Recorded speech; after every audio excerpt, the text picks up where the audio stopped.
The wait is over and the teams are ready. T20 Challenge is back.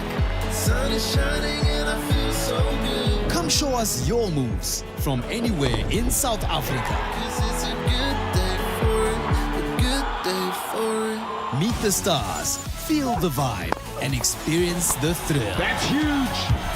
That is out of the park. Support your favorite team in your favorite city. Brilliant catch. Bring your energy, bring your passion. Hashtag bring on your moves. Golden. I play for the Hollywoodbets Dolphins. From the DP World Lions. Dolphinbet Warriors. Goldrush, Boland. World Sports Betting, Western Province. The Mutiram Tuskers. Northwest Dragons. The Momentum Multiplier Titans. Get your tickets for the T20 Challenge now and be there for the action. Hashtag bring on your moves. Woza nawe.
Welcome to Boland Park here for the toss of this very crucial game. It is 1 versus 3 here in the CSA T20 Challenge. It is the home side, the Goldrush Boland, captained by Clive Rees-Fontaine, and Hollywoodbets Dolphins, captained by John Smuts. They're going to do here for the toss, as well as the match referee, the man himself, Mr. Lawrence Willemse. He's also here. I'm going to ask Clive Rees-Fontaine if you can toss.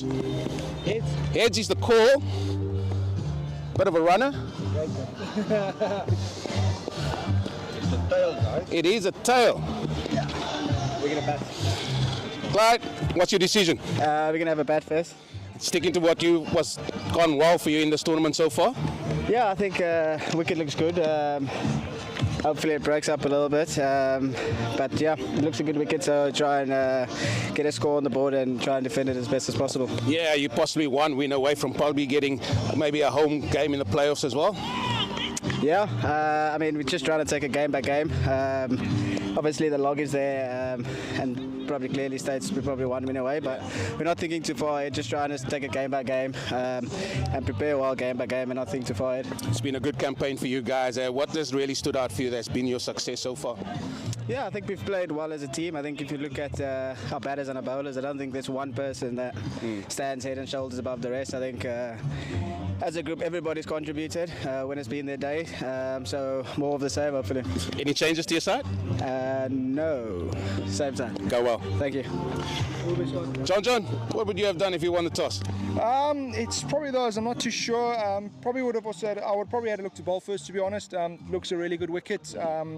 I think so far in the few games they've played, it's been, the wicket has stayed good throughout the whole competition. So, I think it's a good cricket wicket here in Paarl today. You guys have had a good start, 3 out of 3 in your sort of campaign so far. It's really gone well with ball and bat. Yeah, look, I think we've played very well as a unit. I think everyone's kind of put their hand up when they've needed to. We've had to make a few changes throughout the course with guys coming back from SAA and everything like that. So for us, I think we've just adapted and gelled well as a team so far. This is the first leg of your Western Cape tours, let's call it that. Sunday you go to Western Province, but you sure want to get through this one first. Yeah, look, I mean, we all know how good Paarl is. They've been playing some really good cricket over the last number of years, to be honest, and I think they know their home conditions very well. They play well as a team and they're very good in these conditions. So for us, again, it's about trying to play one of the better sides in the comp so far. They're top of the log for a reason, and hopefully we can really put in a big performance today. Any changes to your side from last? Yeah, we've obviously got a few changes. Kaya Zondo's pulled up injured a little bit, and Bryce Parsons has come in back from India, so we've got a few changes. Samal Pilla making his debut today, so yeah, it's exciting for him, and hopefully we can put in a big performance today. Brys can even add to the bowling as well, Bryce Parsons? Oh, most definitely, yeah. Look, obviously it's always valuable to have a lot of number of spinners in our side. Again, Boland have the same in their ranks as well. Go well today. Thank you. That is the news here at the toss. It is the home side, the Goldrush Boland. They have won the toss and elected to have a bat first.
The wait is over and the teams are ready. T20 Challenge is back. Sun is shining and I feel so good. Come show us your moves from anywhere in South Africa. 'Cause it's a good day for it. A good day for it. Meet the stars, feel the vibe, and experience the thrill. That's huge. That is out of the park. Support your favorite team in your favorite city. Brilliant catch. Bring your energy, bring your passion. Hashtag bring on your moves. Golden. I play for the Hollywoodbets Dolphins. From the DP World Lions. Dolphins Warriors. Goldrush Boland. All sports betting, Western Province. The Mutiram Tuskers. Northwest Dragons. The Momentum Multiplier Titans. Get your tickets for the T20 Challenge now and be there for the action. Hashtag bring on your moves. Woza nawe. Welcome to Boland Park for this clash between the two high riders in this year's CSA T20 Challenge, and it is going to be Goldrush Boland, the home team, against the Hollywoodbets Dolphins, as the umpires Marera Rasmus and Sipolele Gaza make their way out into the middle. You're with me, James King, the Cape Fox, and with me, Nathan Gogela. Nathan, beautiful view there, as we always have at Boland Park. An enticing contest awaits. Yeah, good day indeed, James King, the Cape Fox King.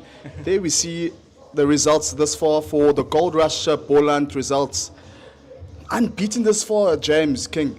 Saw there with the Eastvale Northwest Dragons, with Boland winning that match by 9 runs. And then the lad was the Lions. After that, Boland winning that match by 8 runs. WSB Western Province, that Cape Derby, Boland winning by 65 runs. And then it's a multiply Titans, Goldrush Boland winning by 7 runs. Beg your pardon. 7, yeah. So it's all momentum here for Boland. Yeah, they've done really well. 3 home games they've won, and the 1 away game against the Lions there up at the Wanderers, and they've accumulated 2 bonus points in the process. And the visitors today, having done exceptionally well as well, also unbeaten. They've played 2 games at home as well, and won those games against the Tuskers and the Warriors, and then took on the Dragons away in Potchefstroom and got over the line there as well. So it's been excellent from both of these teams so far. And currently number 1 on the log, the men from Goldrush Boland, and then the Hollywoodbets Dolphins, number 3 on the log. So these two looking to see who is going to be in the ascendancy at the end of this game today. Exactly, and it was Boland winning the toss and deciding to bat first. John Smuts, the away captain, unfortunately not winning that toss. Clyde Rees-Fontaine opting to bat first on a fairly dry surface. So all to play for. Both these teams are unbeaten this far in this competition, James King. Yeah, it's going to be very interesting. Opening the bowling is going to be John Smuts, the captain, and he's going to be bowling to Gavin Kaplan, who's taking first strike today for Goldrush Boland. And he's away with his left arm orthodox spin. And immediately on the money. So yes, it was no hesitation from Clyde Rees-Fontaine, the captain of Goldrush Boland, deciding he was going to bat first. It served them well in the competition so far. That's first run on the board for Goldrush Boland and Gavin Kaplan. So for the slow left arm up, we've got a man at short third, a point, an extra cover, a long off, mid on, deep mid wicket, a man at just backward of square, and a man short at 45 in the fine leg position. Grant Roelofsen is going to take strike for the first time. It's been the Boland openers that haven't been as prolific as the middle order. We've seen some good runs from Clyde Rees-Fontaine and Leon Buerta particularly. Brings out the reverse sweep straight away and is effective immediately down to the backward square boundary for 4, and is the debutant Semal Pillay that is going down there to retrieve that. We're expecting to see him coming into bowl a little bit later on, the right arm medium bowler. Let's have a look at this one again.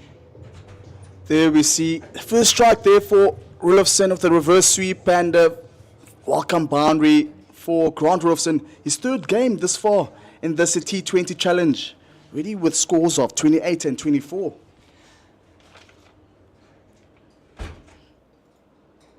Brings it out again, but is straight to pillar this time. They go through for a very quick single, as that one is hurled in to Khomolemo Piri, the wicket-keeper, and good running there between these two, good understanding between Rolfson and Kaplan, now in their second season together here at Boland Park.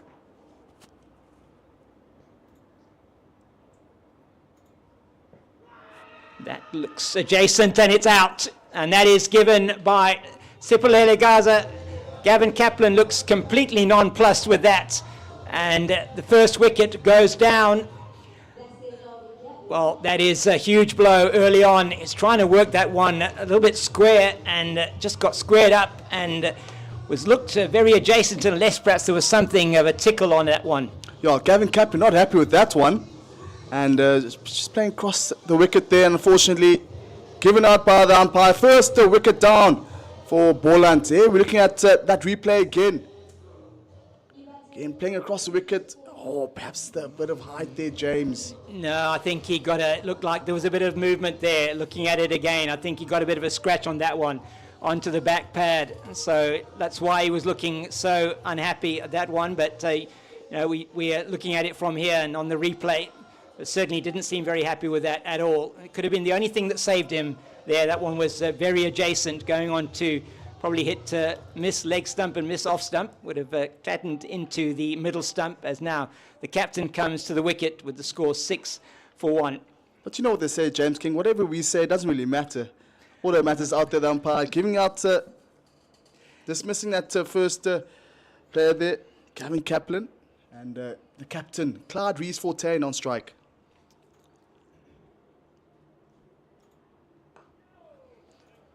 No run there, and the end of the over, a successful one for the Dolphins. Just the 6 off that one. It's 6-1 at the end of one. Yeah, good start here for the Hollywoodbets Dolphins. John Smith, the captain, doing honours, getting that first wicket and first over. So 6-1. I'm sure Hollywoodbets Dolphins will take that one. Yeah, I'll be very happy with that. 3 changes to that Hollywoodbets Dolphins lineup from the team that beat the Warriors in the last outing at Kingsmead. It is Semal Pillay making his debut in for Tristan Luce, and Kobani Mokoena in for Ramashan Pillay, and Bryce Parsons back from SAA duty is in for Kaya Zondo, as we're going to have Anrich Mokia opening for us from the southern end of the ground, the Drakenstein end, and he's been in very good form so far in this tournament. Chatting to him earlier on, he's really enjoying playing here for the Dolphins and getting back on the park after a long injury layoff.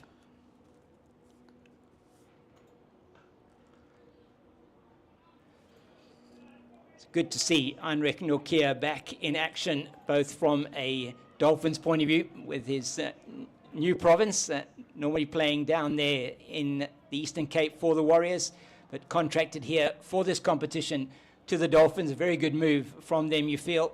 And he's really enjoying his time out in the middle. Yeah, he really has 42 T20 internationals under his belt, so it's good to have Anuk Nokia back. Straying onto the pads, and this will probably go down to the boundary for 4, and it does. That's an excellent shot from Rolofsson, and he's dealing in the boundaries at the moment. That's his second of the game so far, and they'll need, you feel, him to really kick on here. Here we see that delivery again, shot onto the pads and flicked on towards the leg side, a vacant deep square leg region for the second boundary of this afternoon. And Grant Rolfson, now the second boundary of the afternoon, 10-1. Yeah, so just that wasn't the field that was set for him. He had his field set to bowl more down on the offside. Yeah, and they've made that change now.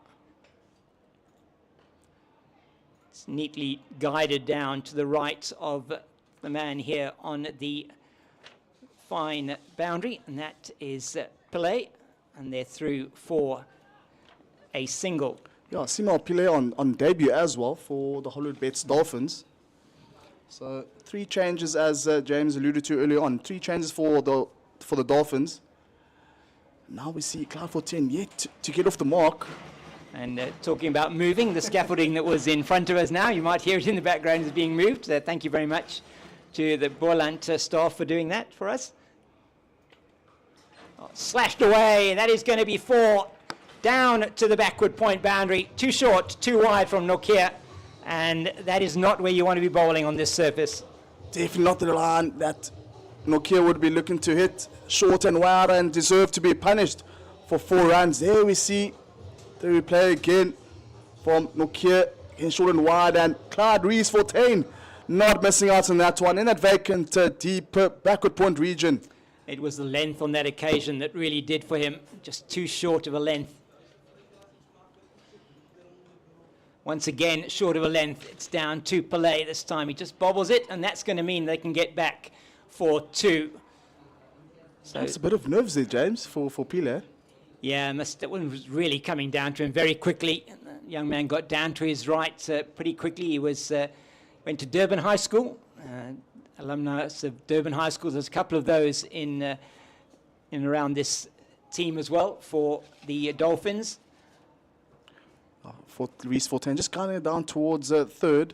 So it's been a good over for Boland. 11 off it, 1 still to come.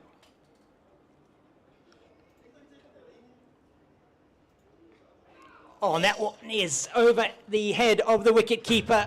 Short, and he goes for it and gets the top edge over Khomolemo Piri and down to the boundary behind him for 4. And so a very productive over for the men from Paarl. That is a 15 off that over from Anrich Nokia, 21 for the loss of 1. Yeah, 14 didn't able to time that one to perfection, but managed to get a boundary off the top edge. And a good finish, or good second over here for Goldrush Boland. And what Boland have done really well in their power plays so far has been that they have scored well in the power play in that match against the Titans last week. 68 for 2 it was in the power play. So very much getting their runs, a lot of runs in the power play. And once again now started off at just over 10 and over as Ethan Bosch is going to come into the attack. Excellent bowler and all-rounder coming in at number 5 today. We're batting at number 5. A man who has played 1 ODI for South Africa. His brother Corbin playing for South Africa in that test match today at Calcutta at Eden Gardens. Yeah, Corbin Bosch coming in for the injured Kagiso Rabada. Just pulls away, does Grant Rulofson. I think they're just setting the field. So we've got the man at that backward point position. I think Pillai's gone around. No, he's actually not. Paarl is in the covers now. So we've got a similar field to what we had for Anrich Nokia. The man is short at fine, and we've got a man on the deep square boundary. That is, I think, over the head, or is it over the head of Bryce Parsons? No, it's not. Oh, no. He was looking at it over his shoulder. Very difficult catch, but you would expect at this level that that would be taken. And Parsons upset with himself there that he put that one down. Yeah, Bryce Parsons just backtracking a bit there, unfortunately, not able to get himself in a really good position. There we see shimmy down the wicket from Grant Rulofson. Backtrack from Bryce Parsons, unfortunately, not to be for the Hollywoodbets Dolphins. Clyde Rees-Fontaine who caught himself very lucky there. Yeah, Rulofson, they go through for the 2.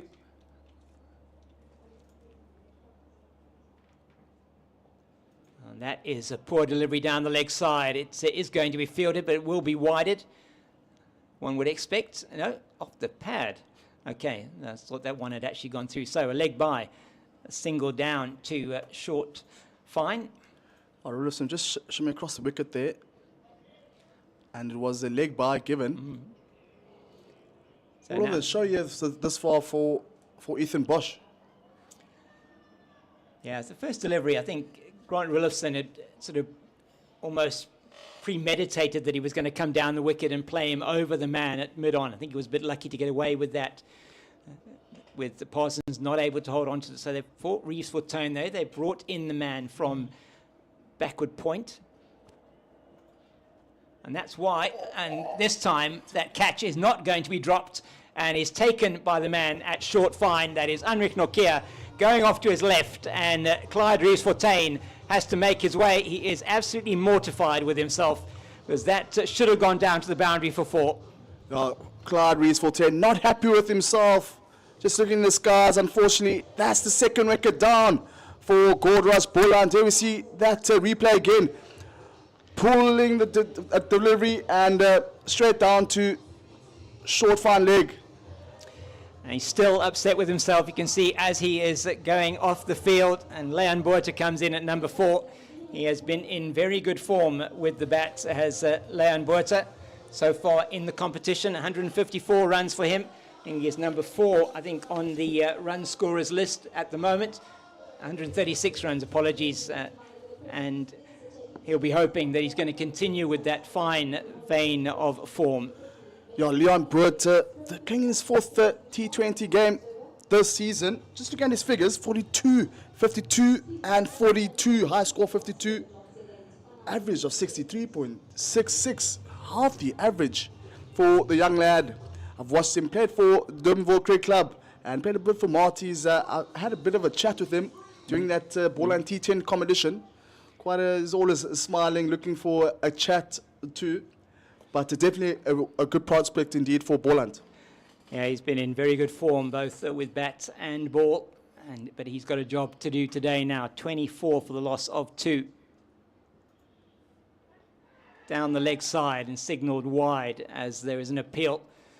So Piri doing very well behind the stumps to get to that one.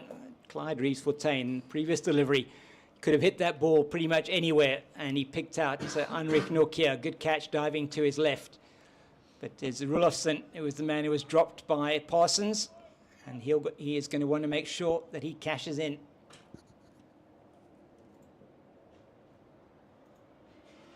Down the leg side once again, but not signalled wide, this time by umpire Sipolele Gaza, and invoking the new law that is there in terms of where the batter is standing and how the ball goes down the leg side. Still questioning whether that was perhaps 2 leg side issues at Leon Botha, but it is a dot ball.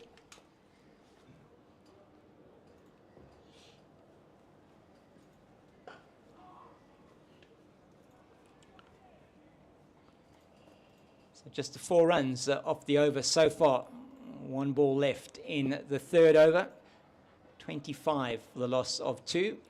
Yeah, better line there from Ethan Bosch. We saw a couple of deliveries going towards the leg side, but better line just outside the line of off. So we're looking for a good finisher. 1 more delivery remaining of this 3rd over. Short and played into the leg side, straight to that man at deep square. That's Sepang Ditole. They're through for a single, and Botha gets off the mark. And well-controlled shot there from Botha. 2 wickets down here for Goldrush Boland. As we look at the leading wicket takers in the competition so far this season, Josh Briot from Western Province, who has taken 8 wickets, the leg break bowler, and Imran Manak, who is going to be wearing the yellow cap out there on the field today. 8 wickets as well for him at an average of 12.37. I've got that on. Glenton Stearman 7. Heinrich Nokia, the man who is bowling now, also with 7 wickets in his 3 games. So a key strike bowler for the men from Durban. And he's going to be bowling his 2nd over. And he's going to be bowling to Leon Botha. He's got a slip-in position now. There's a man at 3rd. Backward point. Cover, extra cover, mid-off. Only 3 fielders on the leg side. I was going to say he can't be too straight, and he is, but it goes straight to Parsons in there at mid-wicket. Saw in the previous over, went straight and was dispatched for 4 runs, so that's not the line we'll be looking to hit. It is heavy on the offside in terms of fielders, just 3 on the leg side for Heinrich Nokia.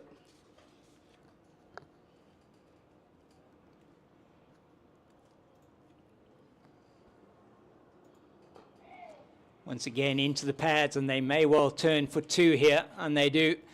Botha just being able to turn that into the leg side. Too straight again from Nokia. He doesn't have the field set for that ball to be bowled too straight. He's got a 6-3 offside field. That's actually changing now to a 5-4 offside leg side field, as we see Leus Deploy, who's also joined the Dolphins outfit, a man who's played plenty of cricket over in the UK, Derbyshire,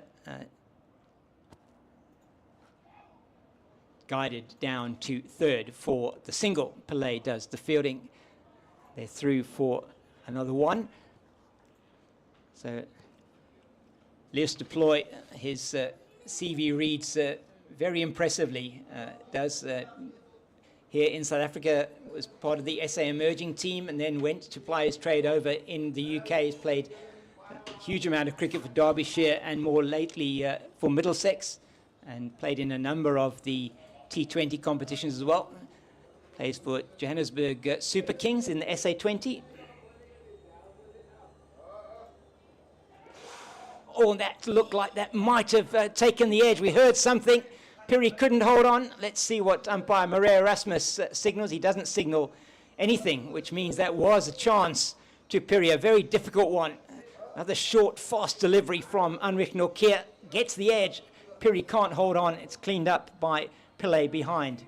Yeah, this is top edge there. Unfortunately, not to be for Piri. And Rolfson got himself very lucky there. Well, it's two chances that have gone down. Two difficult chances, it must be said, but chances nonetheless for Grant Olufsen.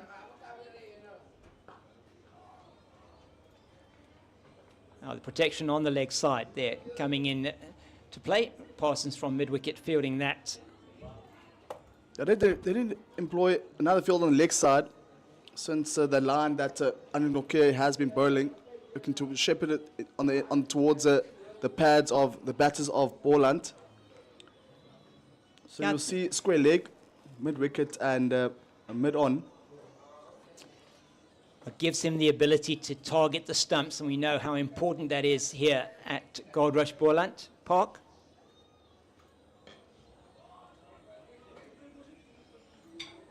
Straight to Ditole in the covers. The end of another over from Nokia. Much better one than his first. But 4 of that over, and at the end of 4, it is 30 for the loss of 2. Yeah, went for 15 in his first over, now 4 in his second over. So better return here for Anrich Nokia, 30 for 2 after 4.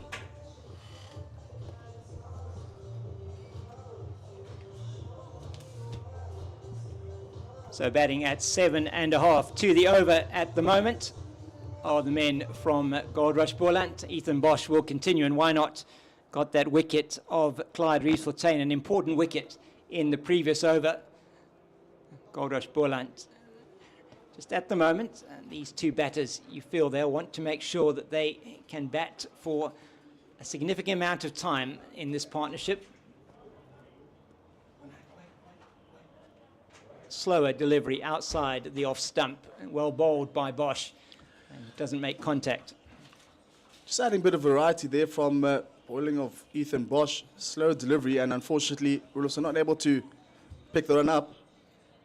Well, they say variety is the spice of life, don't they, Nathan? And certainly when it comes to bowling in T20s, we do see the quicker bowlers using all their skills to try and outwit the batter. What have we got now from Ethan Bosch? It's up in the air, and it's over the head of the man at long on. They positioned him there for exactly that type of shot, but it was just too short, too slow. And Rulofson says, thank you very much. And it's the first maximum. Christmas came early for Grant Rulofson. And short pitch delivery from Ethan Bosch, and dispatch over the head of Bryce Parsons. Welcome, 6 first. Boundary 6 here this afternoon. Yeah, he hit that one really hard. He just waited for it and bounced up. Just too short that time from Ethan Bosch. You not want to replicate that, I don't think. Another slower delivery. It's a quick run, but he's, I think he's safely in. Umpire Maria Erasmus would give that decision immediately. Leon Borta running fast down that end, just jabbing his bat into the ground. Looks like he's safely in, though. Just going for a quick and run there. There we say Simelane shot the wicket, the stumps, and ooh, that's very close. Very close. Very close, and was safe. Yeah. One would have been an interesting one had we had the third umpire, which we don't in this particular format of the competition. Do not have the technology available on the pitch vision with this production from CSA to give us that.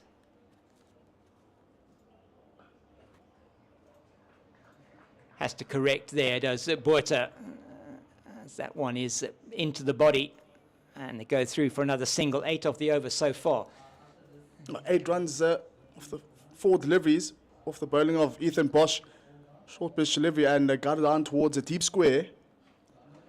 Well, it's interesting that the batters here just trying to also mix it up a bit, Nathan. He's coming down the wicket was Leon Botha that time. Changing now, they're putting a man out at deep mid-wicket. We've got a man at deep square, and you are expecting this to be a short delivery. They're moving the man around from square leg to backward square on the boundary. So is it going to be a bluff here? Is he going to bowl in one full and straight? No, he's not. It's the short one, as we expected, down to the man at deep mid-wicket.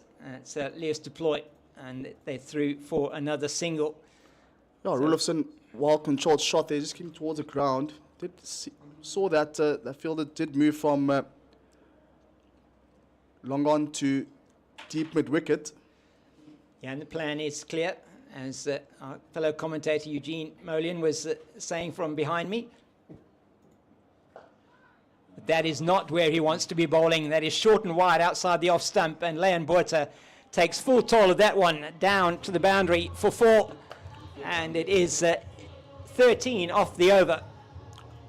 No boundary riders whatsoever on the offside, and poor delivery there from Ethan Bosch, short and wide, and dispatch for 4 runs.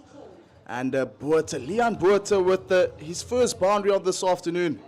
There we see 43 off 2 after the first 5 overs.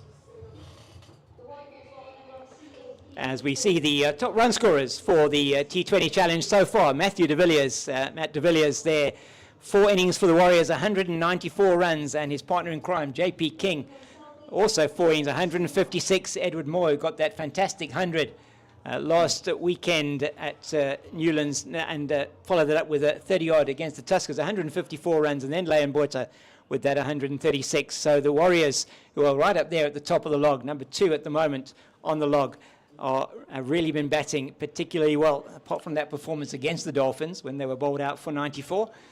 It's going to be a change of bowling. And Andile Simelane, that's a slower one and just comes in a little bit, maybe with the off cutter. Beats Rulofson on the inside. 41st match here for Andile Simelane with 32 wickets a shortfit, with the best bowling figures of 4 for 19 for the young lad, Andile Simelane. Yeah, 10 T20 internationals he's played for South Africa, the youngster, just 22 years old, and quite a story that he has as well, as he's towards us now.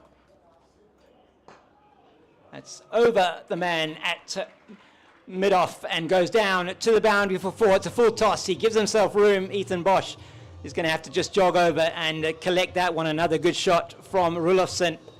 Yeah, Rulofson taking full control of that one, shimming down the wicket and over mid-off for a welcome boundary. Andile Simelane, a man who went to Mpumalelo Primary in Komashu before he moved and did his high schooling at Maritzburg College, and a product of that feeder system there for Cricket South Africa, going to Maritzburg College.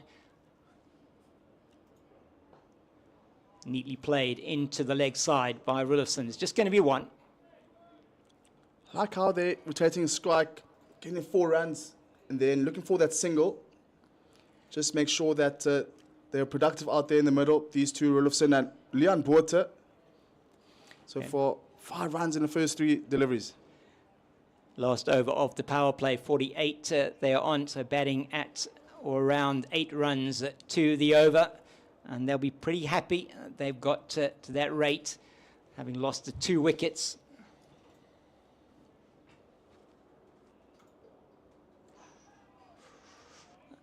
trying to uppercut that one over the man at short third.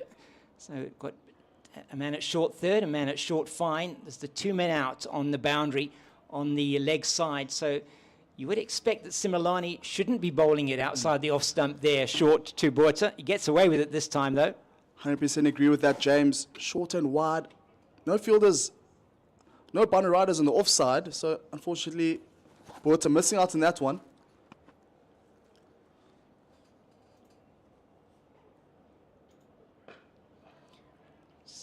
This one is fuller and straighter, angling down the leg side, played out to extra cover.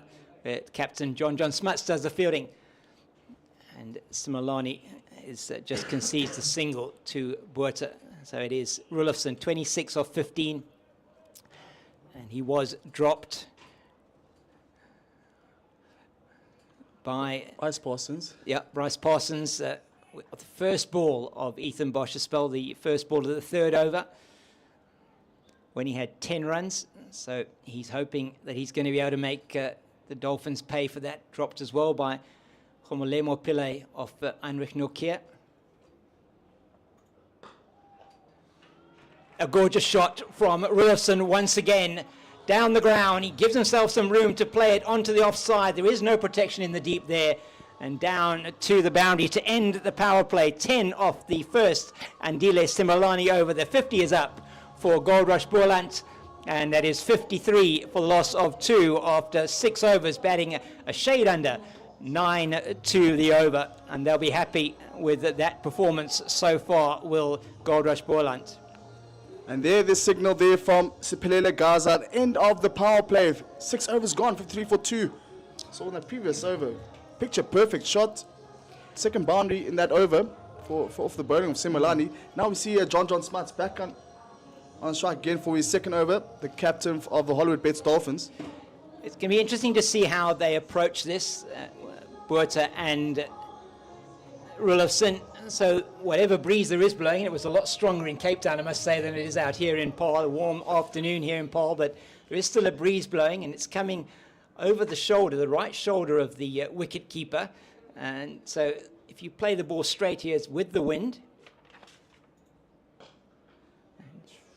He does play it not that straight, a cross-batted shot down to Parsons at long on by Botha. We do see a long on and long off, so perhaps a full pitch delivery will go straight to these 2 men, boundary riders, down for the Hollywoodbets Dolphins. And the key on this wicket is to play straight. You don't want to be, unless it is really short, you don't want to be trying to work this ball square. As he does play it into that point region, I'll say cover region, they go through for 2. It's good running from the Goldrush Boland batters, and a thumbs up signal from Leon Botha to his batting partner as they come through for the 2. Semo Pillay making good ground from the cover boundary to pick that one up. Oh, Rulofsson just giving himself a bit of room with that one. So we see a picture so of Heinrich keen to Nokia. That's played straight back to the bowler, and that is the end of Grant Rulofsson. And just tried to make some room for himself. He hit it hard enough, but he didn't hit it straight back to the bowler, and the 3rd wicket goes down. Outside of the power play, it's the captain, John Smuts, who's got the wicket.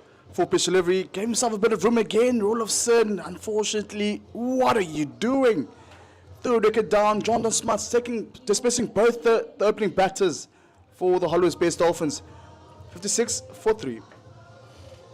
Rulofsson, 32. He scored off 17, so nearly batting at a strike rate, or 32 of 18, nearly batting a strike rate of 200. And he has to make way. Does Grant Rulofsson. Score now 56, as you said, for the loss of 3. And we will be making a change in the commentary at the end of the over. Still 3 balls to come as Aviva Mgijima comes to the crease. Hasn't had the best of seasons so far, Aviva, with the bat. He's come in often when they need to sort of accelerate the scoring rate, and he's been trying to play expansive shots. Yeah, hopefully Aviva Mgijima can compliment Leon Buerta out there. Leon Buerta, the settled of the two. Gijima just needs to support, playing a supporting role and perhaps build a partnership out there. Gijima was putting at 10, but obviously elevated up the order at 5. He was never going to come in at 10, so I was a bit surprised when he was that one. It definitely wasn't going to happen. So in at 5. And they're gonna, it's a very risky single, but he's safely home once again. That is a really, really sharp single. That could have just meant trouble. Had that been a direct hit, he was gone. Just over the top of the stumps. And I don't actually think that umpire Maria Erasmus could see when those bails were taken off by the positioning of the wicket-keeper potential. I think that's what he was just talking to Khomolemo Piri about. Ooh, leading edge. Fortunately, doesn't spoon back up to the bowler. Unfortunately, Leon Buerta missing out on that one, just guarding out towards the leg side. And the end of an excellent over from John Smuts. It is the end now of 7. It is 57 for the loss of 3. And I'm going to leave you, and you'll be joined by Eugene Merlion.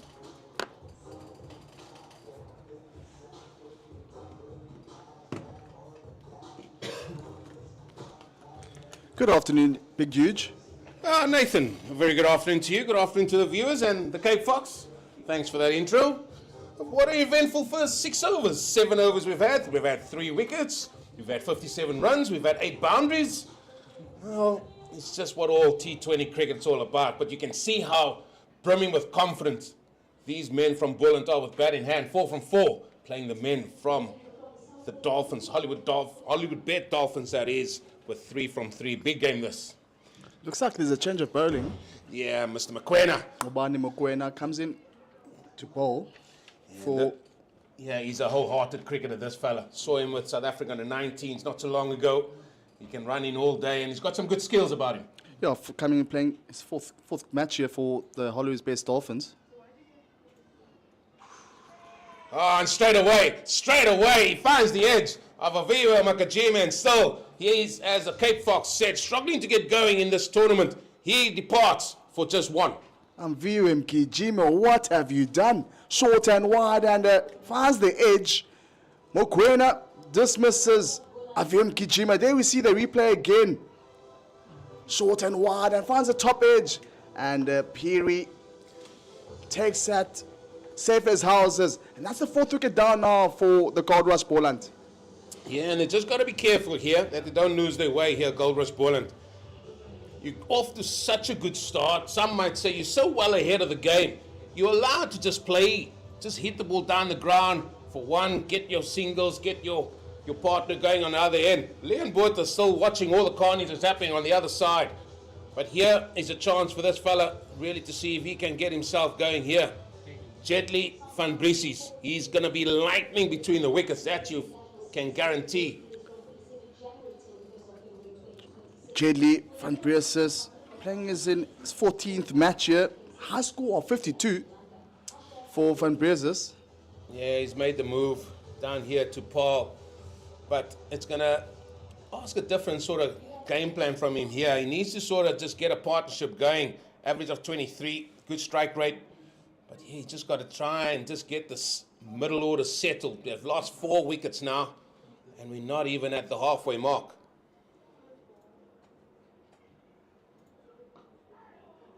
Oh, the tails are up here. The tails are up from the Dolphins. The happy hour's done. Now the field's spread. Now all of a sudden they are feeling that they are in the mix here. It's still happy hour. They're still celebrating out there. Yeah. Seeing some oohs and ahs from the Hollywoodbets Dolphins team. But good bowling thus far from Juan Mokoena. Yeah, the happy hour I'm referring to is when the power play is going on. Only 2 men out. That's when it's all batsmen say, I can just swing hard. Well, some good bounce. I have to say, I saw some good bounce in this pitch. Saw Anik Nokia get it through. Lively pace, good to see him on the park as well. Now Mokoena beating Van Brieses with some bounce. We've seen a couple of players from Boland struggling with those short pitch deliveries. Off the bowling of Nokia, as you alluded to. Now Mokoena Mokoena dismissing Mkijima. Now it's Van Persie. What can he do, son?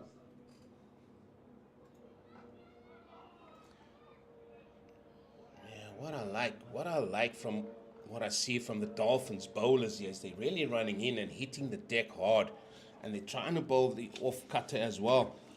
Yeah, the fella Mokoena, he's going to be 2 balls away from a maiden wicket here. Something that you don't often see in T20 cricket. That was a good fielding there from Similani, standing at short third.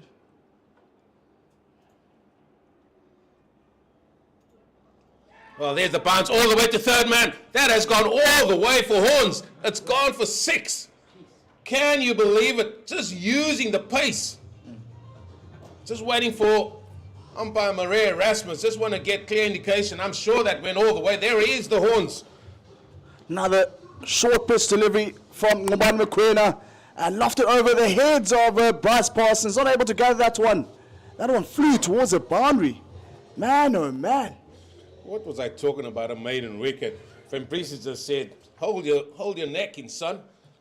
Just lofting that ball, using the pace. And Bryce Parsons has been in the thick of things.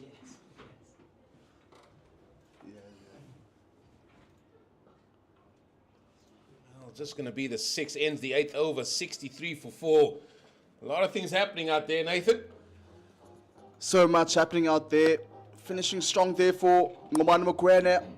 Wicket and 6 runs off his first over. 8 wickets down, 63 for 4. Well, the crowds come in, and I'm not surprised by that. This team, the Goldrush Boland, have been doing exceptionally well in all formats of the game of the game so far this season. That was the first wicket to go. Well, he wasn't happy with that decision. But then there was some good cricket from Grant Rulofson. He had a life on 10. Dropped by that man,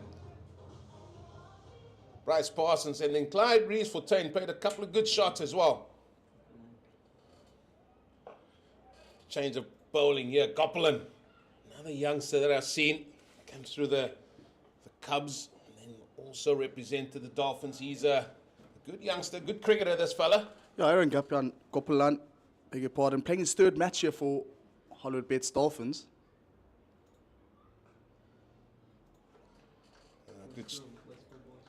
Good start there. Yeah, it comes from Westville.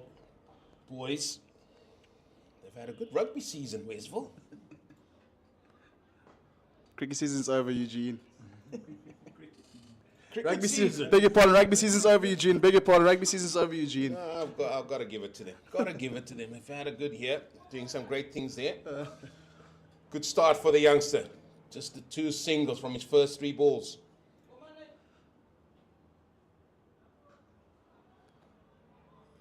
Just the misfield's going to allow them to come through for 1. I must say they have fielded okay. The ground fielding has been okay. There has been the 1 blip. Well, a couple of blips. The keeper dropped 1 as well earlier. Yeah, unfortunately, Anil and Similani, just a bit of a misfield there, enabling the batters go for a quick single. Oh, my word. What have you done? Again, playing across the wicket. Gopalan with another wicket here. Boland, it's not looking good there. I did say this youngster is a smart cricketer. That time a little bit flatter, a little bit quicker, and skidding a little bit on the surface. And Van Persie is looking to play that forcefully off the back foot. Might as have looked to play this too square. He should have looked to play this too long on. There you can see it, just too square. Beat him all ends up. The leg stump goes out the ground. And that's the 5th wicket. Now then, Goldrush Boland, you've got it all to do in the second half of your innings here. Here we see Farisco Adams wearing the number 10 jumper. All to play for here, the veteran Farisco Adams. He's got a lot of work here to do. Fortunately for them, they still have Leon Botha still out there. Farisco Adams playing his 111th match here. There we see his figures. 1,128 runs. High score of 80. You need all of that 80 runs here this afternoon. You first need to get a partnership going. They just need a partnership here. I think they're trying to look, again, just to keep going. And sometimes, because you're so far ahead of the game, you can allow you to knock it around until you get your other partner in. They're still looking to get the boundary and over. That's not working at the minute for Goldrush Boland. You don't want to be 5 down before 10. That's where they find themselves. And what an over that is. 4 runs, a wicket. Hollywoodbets Dolphins will take that and run. Aryan Gopalan adding to his wicket tally. 3rd wicket for Aryan. There we see that delivery again, playing across the line, and unfortunately the leg stump is dispatched. 5 wickets down, Eugene. 67 under your belt. What do you do here? Well, you bring on Bryce Parsons and say, come and have a bowl. Hasn't had the greatest of starts today. But so, can he turn it around here, the youngster? So far, it's just been the spinners this far for Hollywoodbets Dolphins, with accumulating 3 or 4 wickets. Yeah, they've got plenty. They've got plenty there. It's going to be another left-arm spinner. Bryce Parsons, indeed, the man we've been calling for, Eugene. Well, that's what I said. Give the ball to him.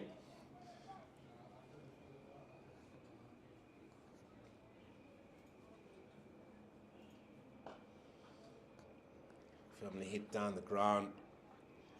And I think this is just going to need calm heads out there. Yep, we have both bowlers, left arm offies from either end for the Dolphins.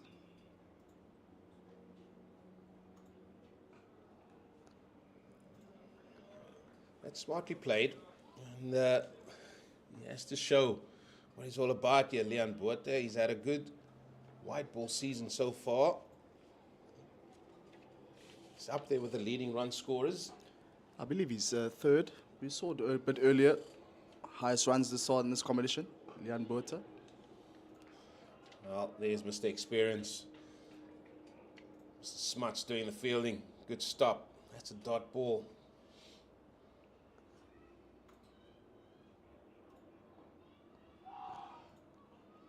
Yeah, they know they can't afford to lose another one here. If they lose another one, they're in all sorts of bother to try and push to about 140, 150.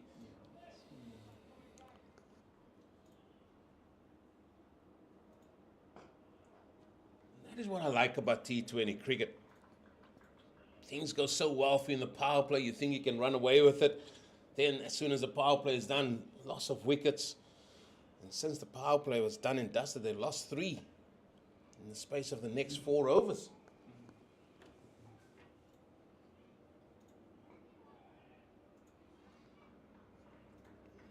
End of the 10th. 71 for 5 at the halfway mark. Now, good bowling here from the Hollywoodbets Dolphins bowlers. 4 runs in that over.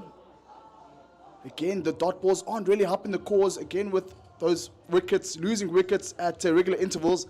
10 overs down, 71 for 5. Well, there we have it. The test match happening at the minute at Eden Gardens. South Africa have got it all to do after being bowled out on day 1 for 150 odd there.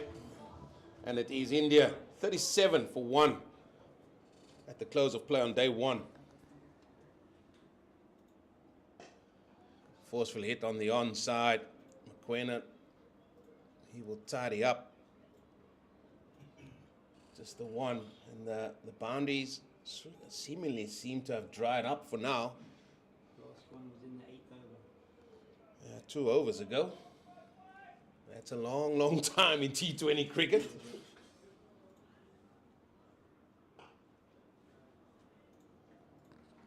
And you can even see, Nathan, the inner ring trying to squeeze, trying to find a dot there and there. That's what I like. That is the experience of John Smuts here, just telling his troops in the ring, listen, let's try and save it. Our boundary rounders will clear up after us.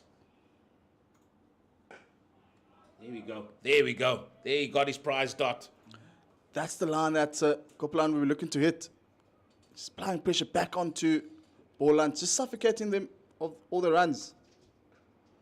Oh, that is beautifully played back with a point. The race is on for the fielder. Oh, save your legs, son. Save your legs. That's gone for papers. It's gone for 4. Unfortunately, Ngoman McQuena doesn't have the legs to gather that one. But good shot there from Leon Botha. Just finding a gap backward point area, and a big chase here from Ngoman Mokoena, but not to be. Welcome boundary. It's been a minute for Boland to get a boundary. Oh, they finally got one, but just played that so late, Leon Botha. He goes on to the onside, bunts it down the ground for one. That's good. That's good cricket. Keep the scoreboard moving positively here. You've got to set yourself targets here as well when you're batting. And these two potentially will say, right, okay, we've got to go until over 15 to try and be 5 down.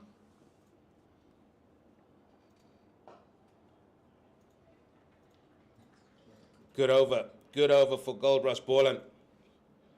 That's 8 from that over. 78 for 5.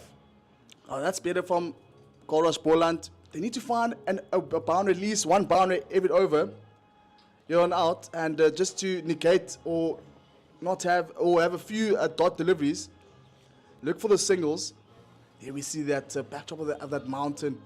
Beautiful views here in Paarl, Eugene.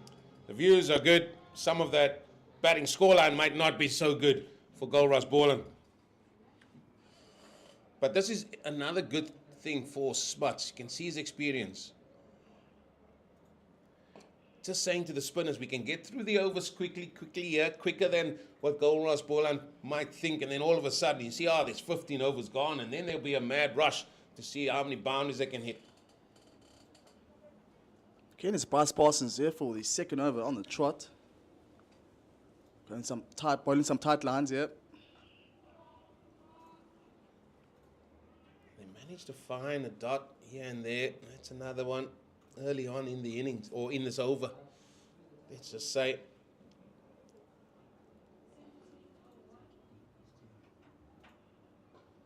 Oh, in the air. Oh, that must be a soft dismissal. Trying to give himself room, looking to go over extra potentially, but only managing to hit that straight to the captain, John Smuts. That's the 6th wicket gone, and that's Leon Botha. That's the pressure I was talking about here, applied by the Dolphins bowlers. And unfortunately, Leon Botha finding that fielder, the captain fantastic, John Smuts. And unfortunately, Leon Botha has to depart for 21 runs. Yeah, the captain showing all his experience here, John Smuts. He kept the field in. He's brought on the spinners. They've kept it tidy. They've really done well applying pressure to get through the overs very quickly. And now Goldrush Boland, they're under pressure a little bit here as Keith Dudgeon come to the middle. He's already had 31 innings. Age 30 now, average of 15.64. And that strike rate is a very good one. However, here there's still some time left and there's only 4 wickets left. And you've got to box smart here now. Well, they need some runs, and obviously need a partnership going here for Boland. Doesn't help to lose wickets at regular intervals. Now we come down to the tail enders. Yet both these two can hold the bat.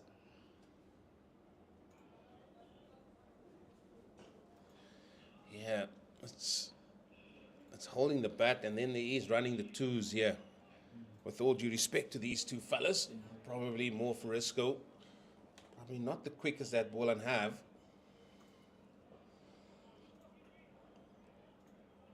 So it's about taking this deep and reserving that final onslaught now. That is what these two potentially might be thinking out there.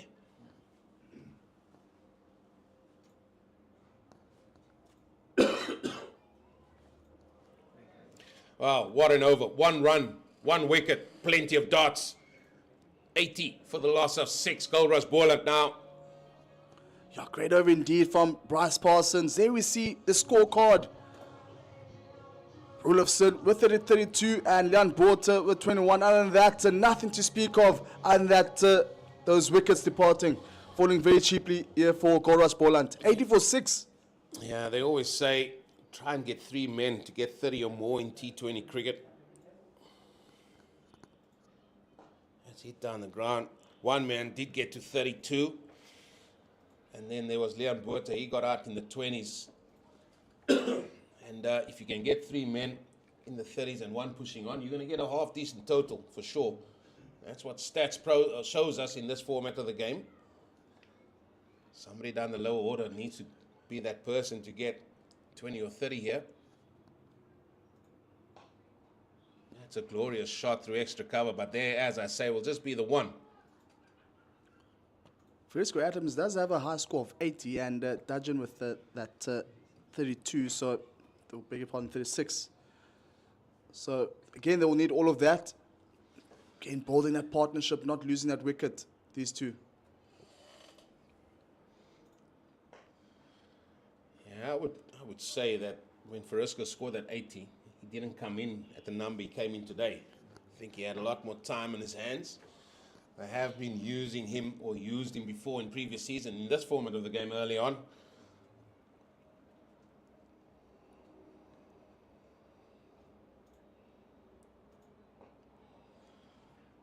Well, this is a used pitch, and it did have a tinge of dryness about them. It's very hard, and maybe we see that coming to the aid of the spinners.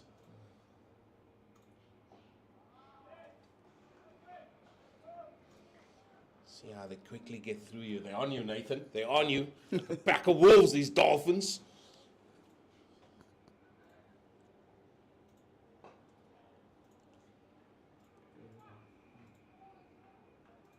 Just a single to end the 13th over.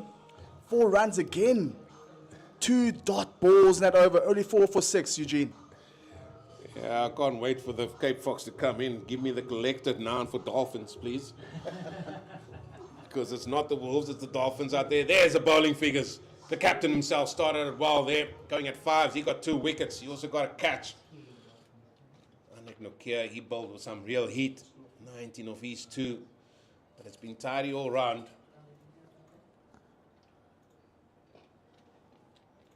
Just heard that it is a school of Dolphins. So maybe there's a lot of lessons being learned or taught by the Dolphins out there. It's been 20 plus years since we've been at school. Eugene, don't it's been a minute. That's in the air. That's in the air. Man, at long off. He can't get there. It's gone all the way, I think. Just waiting for Maria Rasmus to indicate there are the horns. Celebrations there from the crowd, the young lads here in Paarl. And the Frisco Adams boundary 6 given from Maria Rasmus. Let me tell you, he just stood there and just leisurely just swung the bat through the line of that, and that carried a long, long way. There was that fielder standing at long off. Found himself very lucky there. But again, that power from Adams. Well, this is good. That's 8 with 2 balls to go. So this is how he can add up into being a very good over. 92 for 6. Don't do anything silly here, Mr. Dudgeon.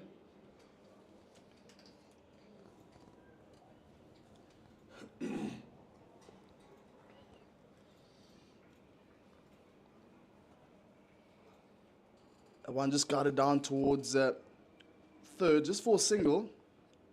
See, just boundary riders. Beg your pardon, this is actually mid-on. Oh, again in the air. Ah, that's an over. Done and dusted. 9 from it. 93 for 6. Was a much better over.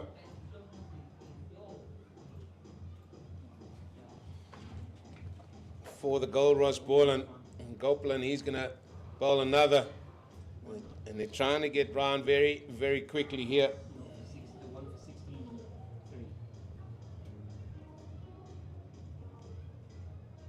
And it's just going to be trial by spin here.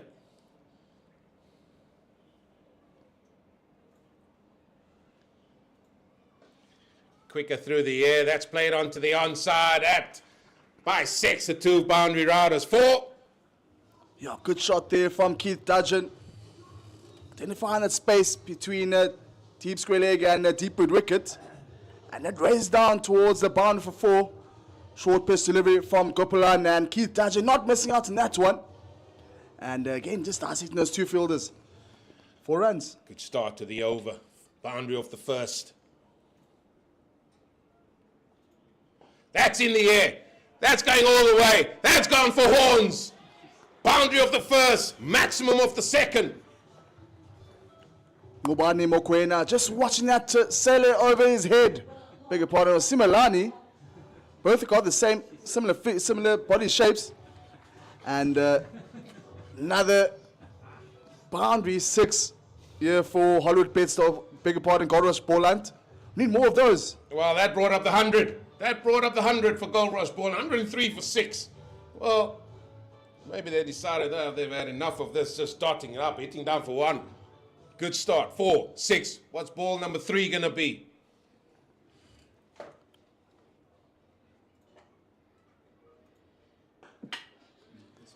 Oh, excellent. 11 off the over so far. 3 balls to go. Copeland is bowled tidily. This is his last over. 3 balls to go. 1 for 27. Oh, his figures.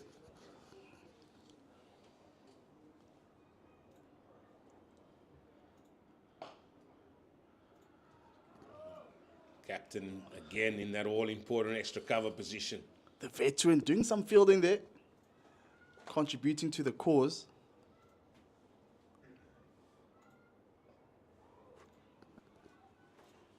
No, he just needs to see this over out. It's gone for 11. It's a good comeback with 2 dots from the youngster, Copeland.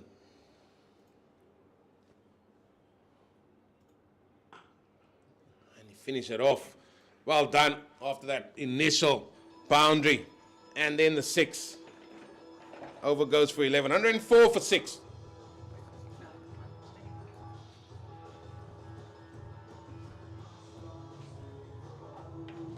Those are the wickets to fall. That was Gavin Kaplan that left. That one was a slightly slow delivery down the leg side. Tried to help that along the way. Glad he's Fortain. That's a sharp catch by the captain himself of his own bowling. That was the very first ball of that Mokoena spell, getting rid of Aviu Makajima. And then Van Briese's just playing all around it. John Smuts back in. And that is just played on the offside, as it is the Cape Fox. Mr. James King that joined me for hopefully the remaining 5 overs of this innings. Yes, unless there's anything that happens untoward in the field that causes a few delays, it will be for the last 5 overs of the innings. John Smuts coming in. Well, I've really loved his captaincy, I have to say. Yep. James King's just shown all his experience. Didn't panic during that power play, and then they managed to get wickets again. But yeah, Goldrush Boland just trying to get into the ascendancy again. And you're saying, Eugene, I mean, the important thing for these 2 batters now is to take this as deep as possible. I mean, they're into the 16th over now, 4 overs after this, and lost that 6th wicket in the 12th over. Yeah, that they have. And I'm just trying to think, right, okay, how much are you going to give yourself? There'll be 4 overs left. I'm sure they're looking at 10s as a minimum.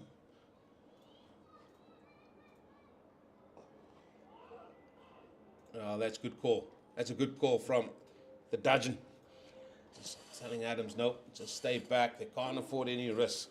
Yeah, became a father in this last week, Keith Dudgeon. So, do you think that heightens your caution or something? Could be. No, you never know. You just enjoy being at the cricket. Yes, I think so. You drive. You get in your car. You drive down. And then you enjoy being here. Well, 4 overs to go. A run rate of 6.9. Now, well, we also have to say that is the World Test Championship Mace Tour. That will be happening as well. And that will be going around the grounds at various games. That will be happening as well. And just taking a look, the next one will be on Sunday down at World Sports Betting Newlands. It is as well at Potchefstroom at the minute for the Dragons versus the Titans. That's a very important game. Yeah. Then they'll be going up to Centurion, as it is a change of bowling. Andre Nokia, he's back into the attack. But while he's setting his field, we've got to pay homage to our producer, who's having a birthday today. That's right. Bandile, a very happy birthday to you, sir. Yeah, many happy returns. Man does a fantastic job. Just trying to hit that back of a length, and Adams He's sort of setting himself, and this is something that you can do potentially. Yes, Andre Noke's got some good wheels. You can set yourself a little bit deeper. You can set yourself for he's going to be bowling it into the surface. He's also got a very good Yorker. We know he's coming back from injuries as well, so might not be coming out quite as how the big fella wants it, but he's got all those skills. He does, and he was saying earlier on to me in the interview we conducted with him how much he's enjoying being back on the park. It's been quite a long layoff for him, coming back after injury. Hasn't bowled since June. Powerfully hit down the ground. Said he has a good Yorker, just misses it slightly. And that's well put away by Adams. And what they've done well here as we look at this shot again is they have taken it deep here, Adams, and that is in the arc for him to be able to play it down as he sits deep in his crease, waiting for that ball to come to him. And he's able to then adjust properly. As you see there, as you might have seen at the side view, he's very, very deep in his crease. Again, just missing out. You can see why he's sitting deep. If it's going to be a York, he can still get underneath it potentially. Or if it's back of a length, he gives you more time to play the ball there to deep mid-wicket. There's nobody out there. No. Normally we do see a man out there, don't we? We do, and it is going to mean, arguably, that Andre Nokia doesn't want to be bowling this too straight, and he certainly doesn't want to be bowling it short with the field that he's got set at the moment. And he does bowl that one in short, but it's just pulled around the corner to Bosch at square leg. So he probably feels he missed out a bit there, Keith Dudgeon. Oh, there you can see he has, but they've got the boundary in the over. That's how you get to 10s. Maybe just find that one boundary and then maybe work ones and twos. 2 balls left. There's 6 so far in this over. Again, sitting very deep in his crease.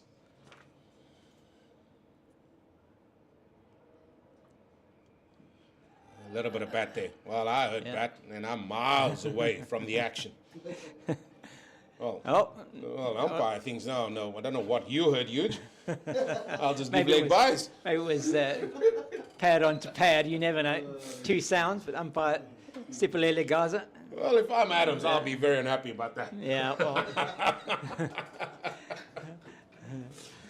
Well, no, he's favored the old Flamingo. Leg buys. Yeah. Final ball of the 17th. It's gone for 7 so far. It's just worked around the corner to find leg. They're trying to run for 2. And this is what I said, Cape Fox. You might not find 2s here between these two fellas. 17 gone. 3 to go. 116 for 6. What a picture that is. And it's almost that time. SA 20 time. 26th of December running straight through to the 25th of January. Right in the festive period. What a great spectacle that will be. Incredible. That final on the 25th of January at Newlands already sold out. So there may be a few hospitality tickets still available. But if you are interested in getting to that final, then please do have a look on tickets.co.za.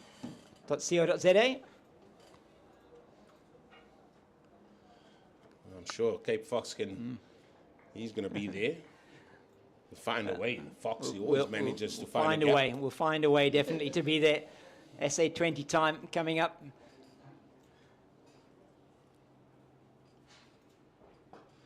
Smoke down the ground. Work to be done. Oh, the old dive in, and here they come back for 2.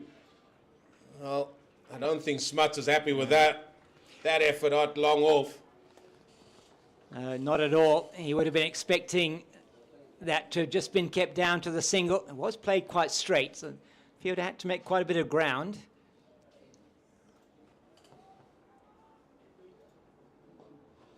That's, if they run hard here, that might be 2 as well. No.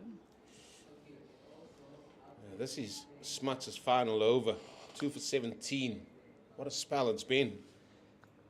He got those key breakthroughs, and he got the wicket of Kaplan, and then coming back, getting the wicket of Rulofsson, very important. Well, it's played airily. It'll just be 1. Yeah, he always manages to find wickets, this fella.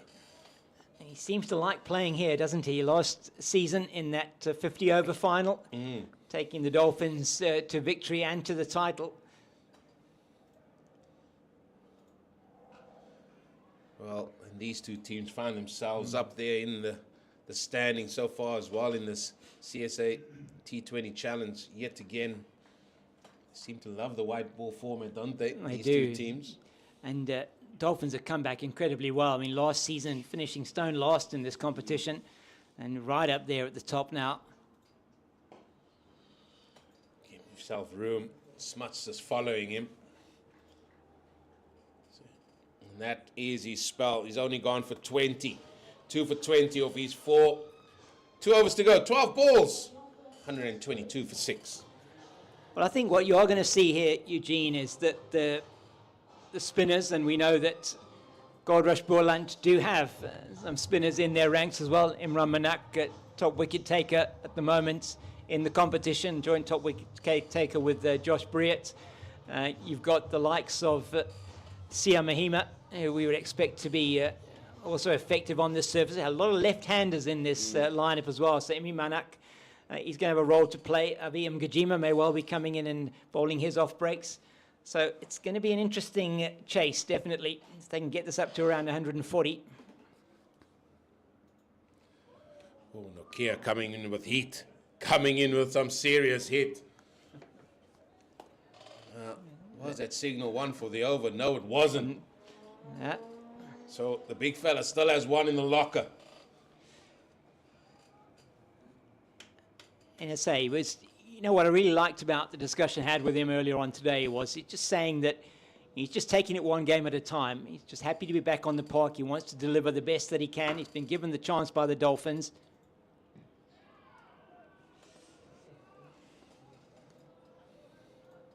And my experiences of just talking to him and just being around him, he's always got that smile on his face. He loves being on the park.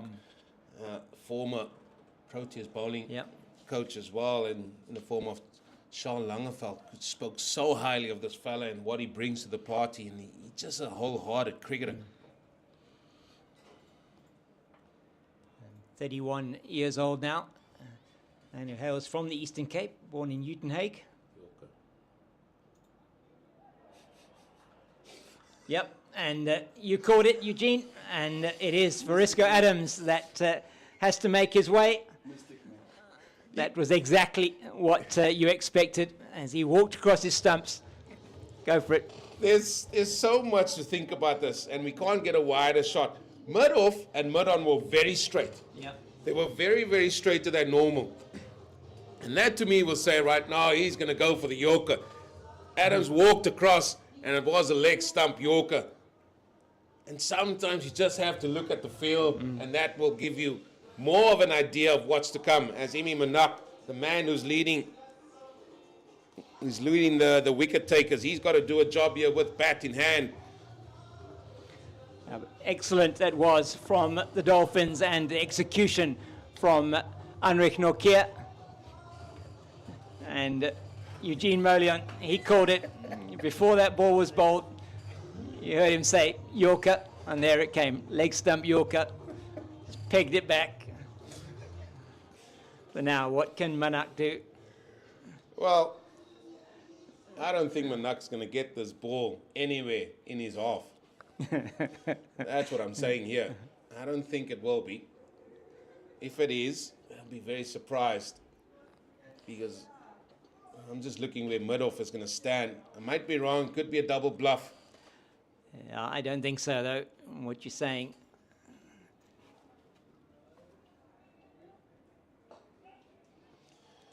Yeah, nowhere near his half. Just played on to the onside. A brilliant execution here so far from Anrich Nokia. As we watch, this is the delivery to Verisco Adams again, and just walking across his stumps, and that's exactly what Anrich Nokia was expecting him to do, and delivered the perfect leg stump Yorker. Brilliant execution from the Proteas quick. Great to see him back in action. Ah, I enjoy watching this fella. Enjoying somebody bringing the heat. It's again, you can see mid off, mid on, fairly straight. You know it's going to be full and straight. One ball still to come of his spell. 1 for 27, or 1 for 28 he will be now. Yeah, just that first over of his when he was taken out by Rulofsson and Clyde Reeves-Fontaine that went for 15. So if you think of that and you look at the following 3 overs, only going for 13 runs so far. Oh, there it is. You can set yourself for it. That was not going to be anywhere near the big fella's toes. Manages to get a top edge over the keeper. 4 to finish. 132 for the loss of 7. 28. Apologies, 128 for 7 as we head to the final over. And it looks like it's going to be Ethan Bosch to bowl the final over. Had success as well in his first over, getting the wicket of Clyde Reeves-Fontaine. We have to say somewhat fortuitously caught. That was not a great shot from Reeves-Fontaine. Yeah, I think it's because it was slightly slower delivery. It was done the leg side. So sometimes when it's slightly slower, you're just sort of helping it along the way. Instead of, if it was a little bit quicker, you can get more pace onto it, and it will just come off the bat a little bit quicker. I think that was just got Clyde out there. Yeah. However, 6 balls to go. Here we go. Final over. Interesting field, yeah. Well, not an interesting shot, though. No, it wasn't, and I'm quite sure what Keith Dudgeon was trying to do there. He's asking, I think, a bit about the wide, but once again, he moved across to the leg side, and Ethan Bosch followed him, so umpires doing what they're doing with the new law. Well, that's going to be a wide. The previous one, he looked like he wanted to do a reverse paddle over third man. So as the minute you show indication you're going to reverse hit or reverse switch or reverse paddle, the offside becomes both sides. So that's happened the ball before. That one was just a ball down the leg side, wide. Yeah, very good explanation there from Eugene.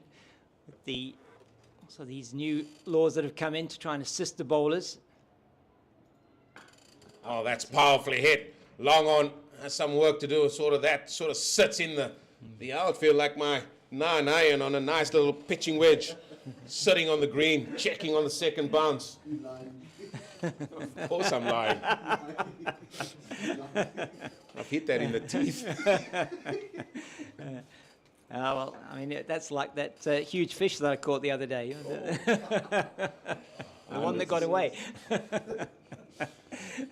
More changes to the field. No changes. Petey said, no, listen, let's get point out. Bosch says no. That's powerfully hit onto the onside. Well, thought he couldn't see it. I think he's got the best house in the ground because he's perfectly placed in the shadow. Yeah, that if he was looking directly into the sun, that might have been a lot more difficult for Samal Pillay. He did well there. One pretty much hit straight to him. So 3 balls left in the innings, 132 for 7. Seen this defended before, but it's not going to be easy for Goldrush Boland. As this, it's either a pod or a school of Dolphins are on top of them. Oh, there's another one that goes down. Goldrush Boland loses their 7th wicket, and that is Imi Manak. That's out. That's another one to John Smuts. The ball seems to be following him today from a catching point of view. That's his 3rd catch. Yeah, I said the 7th wicket. In fact, it is the 8th. That's gone down full toss. Just going square. Oh, he's got a good set of hands, hasn't he? He does indeed. He took a very good catch to dismiss Grant Rulofsson. Was hit with a little bit of power back to him and just rode it beautifully, didn't he, as he took it to his left-hand side. Excellent catch. So Glenton Stearman comes out to join Keith Dudgeon. Yep, 2 balls to go in the innings. Ideally, 140 would be a good little benchmark, good little total. Yeah, my average first innings score here is about 150 odd, so it's below par, but the surface does look, as you say, a little bit slow. spinners have got something to do here, but you'd fancy the Dolphins chasing this total down. Well, the way that Boland has defended it, I'm not putting it past them either. No. Played onto their onside powerfully by Glenton Steenman. He's going to get off the mark for his ball, final ball of this innings. Can Dudgeon find a boundary here? It's all about momentum. How much momentum you're carrying in to that second innings with either bat or ball.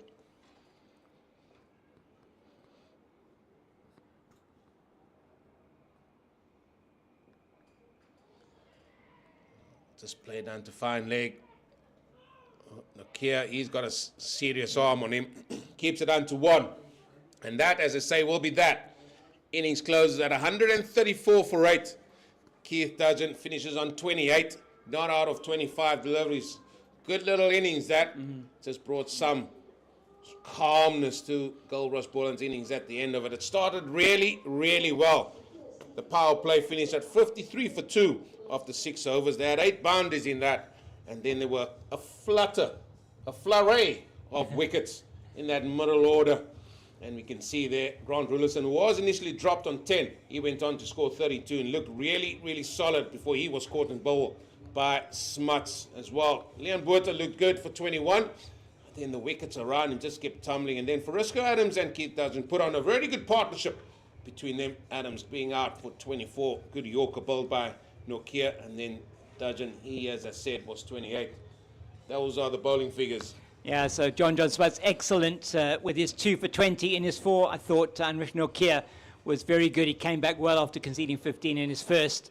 Very impressed as well with Aryan Gopalan, who got 1 for 27, just took a bit of tap in his last over. And Bryce Parsons, as always, chipping in there with 1 for 14. Wickets for Mokoena and 2 for Ethan Bosch, as they restricted Goldrush Boland to 134 for the loss of 8, as we do look at the wickets. And that one, Gavin Kaplan trapped in front. Clyde Rees-Fontaine, as we were describing, just pulling it around the corner to Anrich Nokia.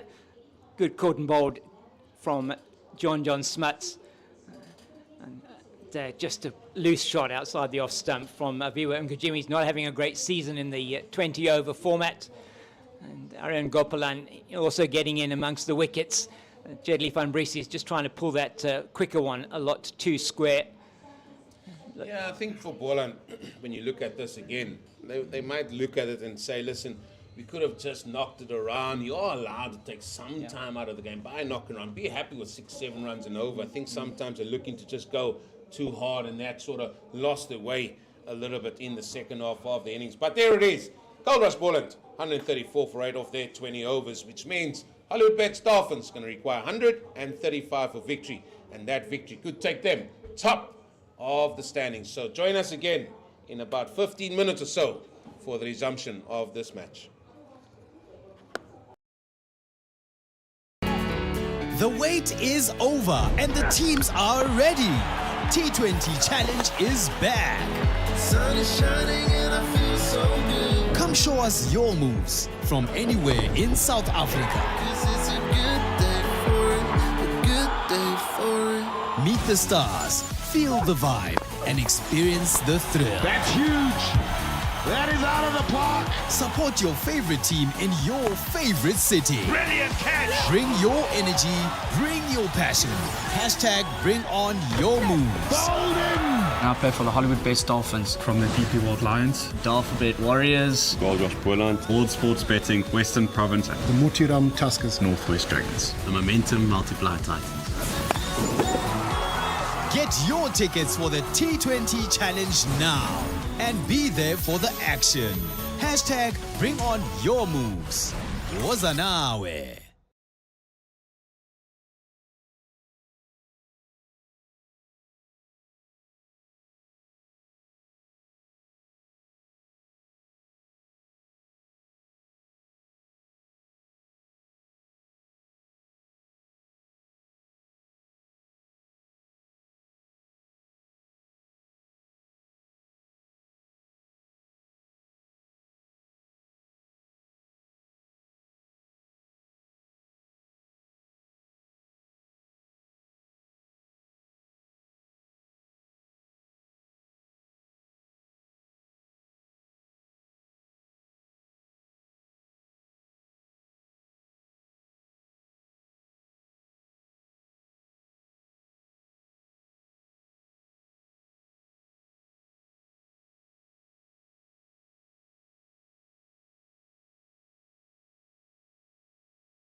The wait is over and the teams are ready.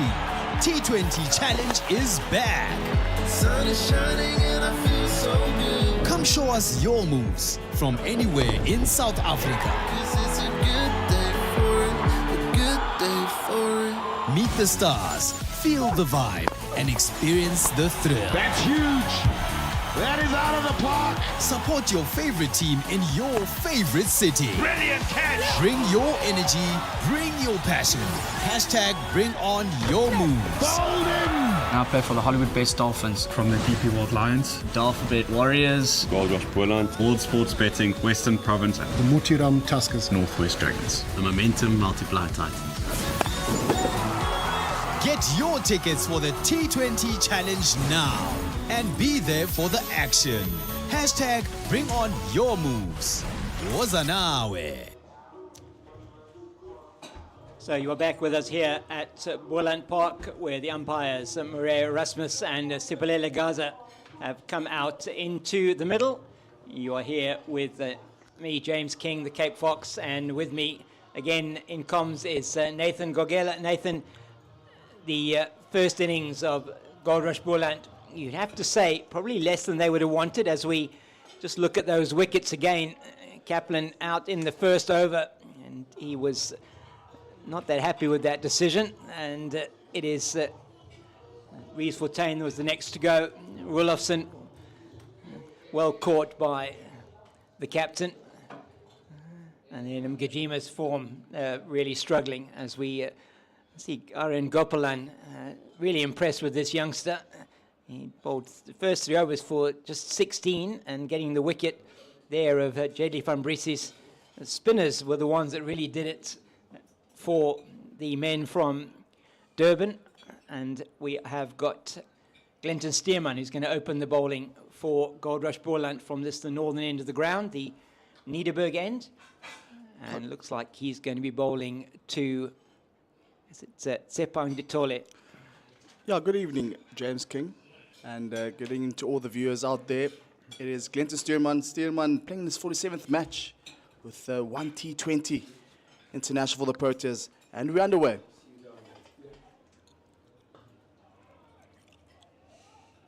Just a bit of a recap from the first innings. It was Goldrush Boland, card Rees Fortuin, the captain, decided to win the toss and decided to bat first, and they scored 134 for 8. I mean, what are your thoughts on that, James? Well, they really got off to a flyer in the power play and had lost 2 wickets only at the end of that 6 overs. Then they lost a wicket in each one of the 7th, 8th and 9th overs, which really pegged them back.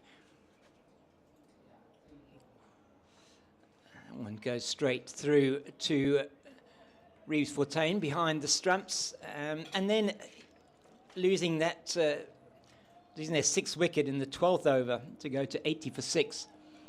As we look at De Tolle's figures, just 20 innings and 32 years of age, just averaging under 16. So he'd want to get that average up, certainly Tsepang De Tolle. He's been in and around the provincial scene for a number of years. In fact, one of his Gauteng under-19 players that played with him, Imran Manak, is also playing today. So those two know each other from many years ago. Tsepang De Tolle grew up in Kagiso on the West Rand. Now finding his home in Durban here with the Dolphins. He's had a good season in the 4-day competition, as Glenton Stearman's numbers. We'll look at those as well. 59 wickets in his 46 matches. And it is the first wicket that goes down. Aviwa Mgajima takes the catch, and Tsepang De Tolle falls. And it is the 4th ball of the innings that does it once again. Was the Goldrush ball, also lost a wicket off the 4th ball of the innings, and here we have it again. Yeah, De Tolle will be very disappointed in himself, going very cheaply for a duck. There, you see that delivery again from Glenton Stearman. Shortest delivery and played off the back foot. And straight to the hands of Aviwa Mgajima. There, the walk-off shame from Tsepang De Tolle.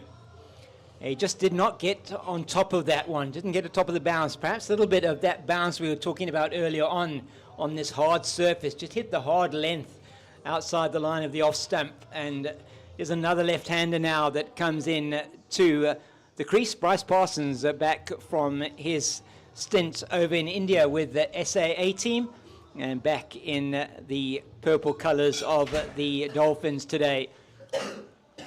Yeah, Bryce Parsons playing in his 40th match here for the Dolphins. High score of 102, not out, with 11 wickets to Shawford. Did really well in that first innings. Yeah, he's a very useful player, Bryce Parsons, man who played SA under 19, and he's had, I think he even did also play in the SA20 for the Durban Super Giants.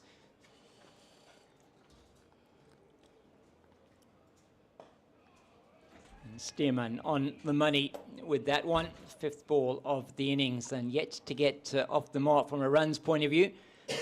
Look at this one again, just outside the off stump, perhaps a little bit of extra bounce. He was trying to get it in that gap, wasn't he? Down to backward point where Jedley van Brieses is doing duty. We call him the breeze because he moves around the ground so quickly.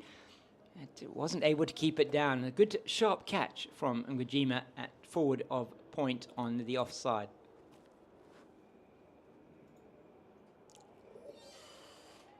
That is perhaps going to go down to the boundary. Sia Mahima chasing it. Is he going to stop it? Yes. No, he's not. So close, and the crowd willing him on. The big man, Sia Mahima, he can't quite stop that. Clyde Rees-Fontaine trying to get his hand on that, and that did get a hand on it, just parrying it around the corner, goalkeeper style. And Sia Mahima putting in a massive effort, not able to stop the boundary. So, first boundary for the Dolphins, 4 for the loss of 1 at the end of the first over. It was a good effort from the big man, Siyabonga Mahima. Here we see Iman Manak now bowling. 58 wickets, best bowling. Figures are 4 for 14 for Imi Manak. Coming down from all the way from the Lions now, joining the Boland side. Yeah, he's been in this neck of the woods for quite some time now with the Cobras and now with Boland. And he's also been playing some league cricket over in the UK in the off-season. A few seasons now that he's been over there in the UK. And look at that economy rate, 6.22. If Boland go for that today, then they're going to win the game. So he's going to be hoping that he's going to be able to make a breakthrough here in his first over. That's too short, but I think it is going to be cut off. It is indeed good work on the boundary by Leon Botha. Yeah, good fielding there from Leon Botha. He had a lot of ground to cover.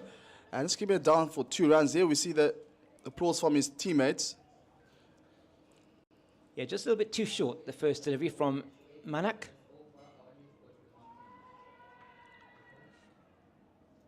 And the appeal goes up to try and distract the umpire, but that's not going to work with umpire Maria Erasmus. I want just going down towards the leg side. So far, I've just seen 2 deliveries. It's going down towards the leg side. Let's see if there's a good return here for Manak. That's much better. Quicker through the air. Again, that's the variety that we've been speaking of, especially in T20 cricket. And Manak with a quick delivery in that one. Yeah, and he can float it up. And he's got, he's a tall man. He comes down from quite a height. Squeezed off to the offside. That's good fielding by Farisco Adams at backward point. Saves a certain boundary, just a single. I mean, you've got 3 fielders standing behind screen on the offside, so just cutting down those to a dot. But good fielding there from Farisco Adams, the all-rounder. So now very good job with Keith Dudge in the first innings. Yeah, he did a very good job in putting on 42 for that 7th wicket. Very important when they'd fallen to 80 for 6. Now the matchup here between the right-handed off-break bowler and the left-handed Parsons. He has a lot of success as Imran Manak to the left-handers. Just get that ball to hold its line, potentially on that off-stump line for the left-hander. That's good running. And throw comes in.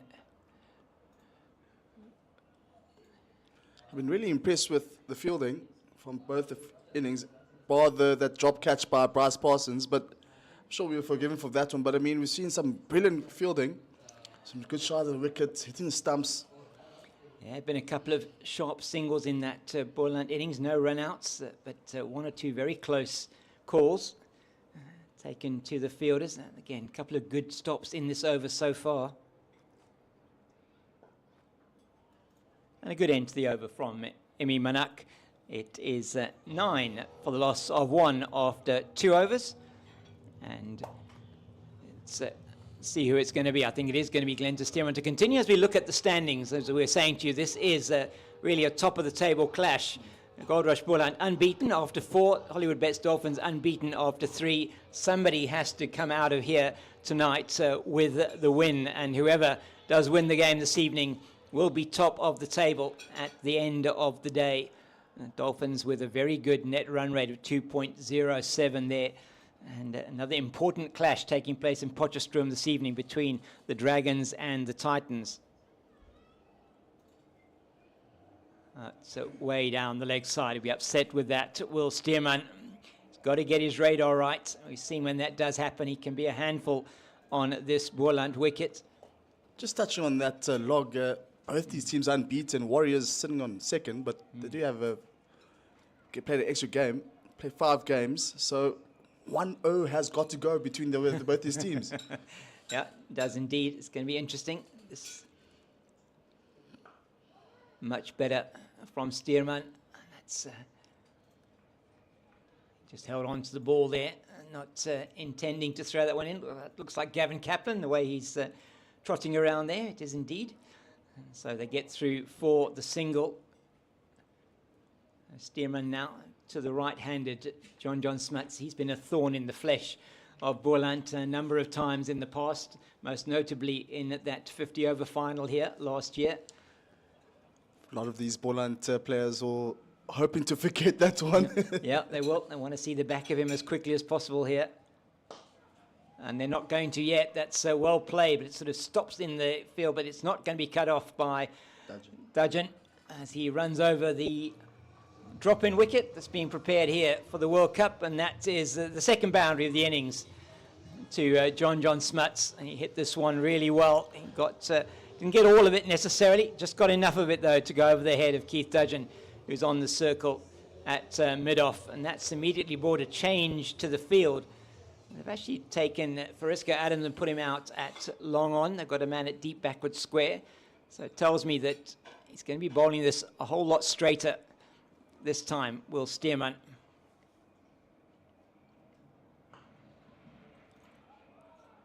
And it just is going to dribble onto the stumps at the bowler's end. It's a good comeback from the paceman after going for 6 off his first couple of deliveries. So 15 for 1. It is into the third over. 15 for 1, and just with that one wicket, it's very important that these two stay out there, especially John Smuts. Bryce Parsons has been missing for quite some time now. It's good to see him back.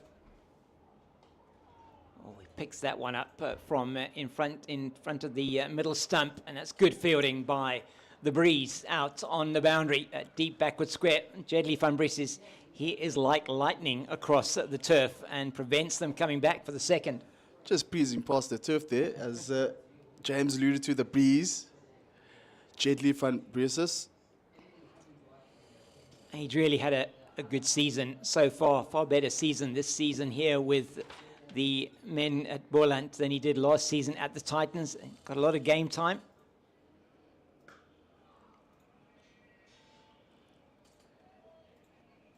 Better accuracy from Stearman. That's exactly what we would expect from him. Well met as well by Bryce Parsons. Parsons, such an important cricketer for this Dolphins team. Just requiring just under 7 runs per over. I mean, not really much of acceleration is needed. Just building a partnership between these two. Wickets are what Goldrush Boland need to try and stem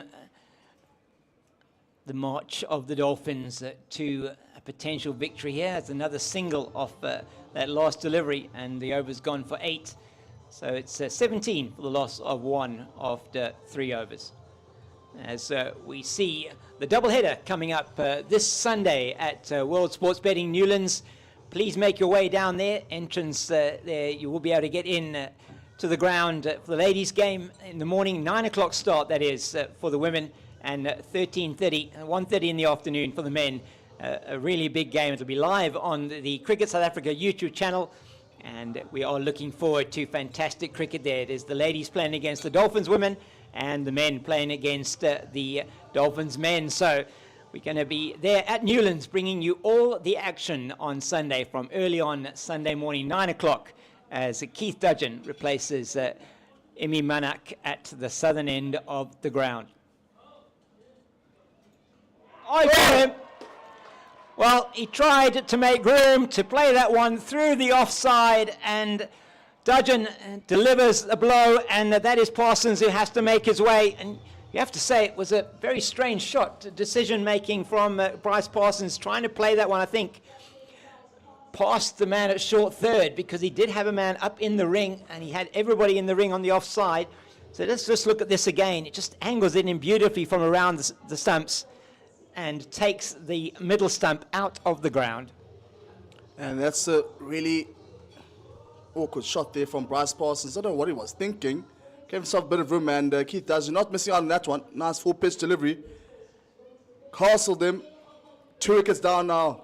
Dolphins 17 for 2. As Elias Deploy makes his way to the crease, a man who has got a wealth of experience, and just trying to get his numbers there. They are on the screen. 178 innings, 4,081 runs, an average of 29, which is very good in T20 cricket, at a strike rate of 134, 24 50s with a high score of 92. So you have got experience here at the crease now. Elias Deploy and John Smuts at 2 down now in the 4th over. So Boland doing what they would have wanted to do. They've got a couple of early wickets. Score 17 now for the loss of 2 into the 4th over. And Elias Deploy, he's had a pretty good season so far. Yeah, something we spoke about, James, that Boland needed wickets, and wickets indeed. 2nd wicket down for the Dolphins. Oh, he's trying to get hold of that, and he just bunts it up into the air on the leg side. As we look at this wicket once again of Bryce Parsons, he just goes away to the leg side. He's trying to play that one down through the offside, where there's plenty of open space down at third. The man at third was up in the ring, and just manages to get himself castled by a brilliant Yorker from Keith Dudgeon. So Elias Deploy, just the 2 innings so far, 72 runs in the tournament with a top score of 60.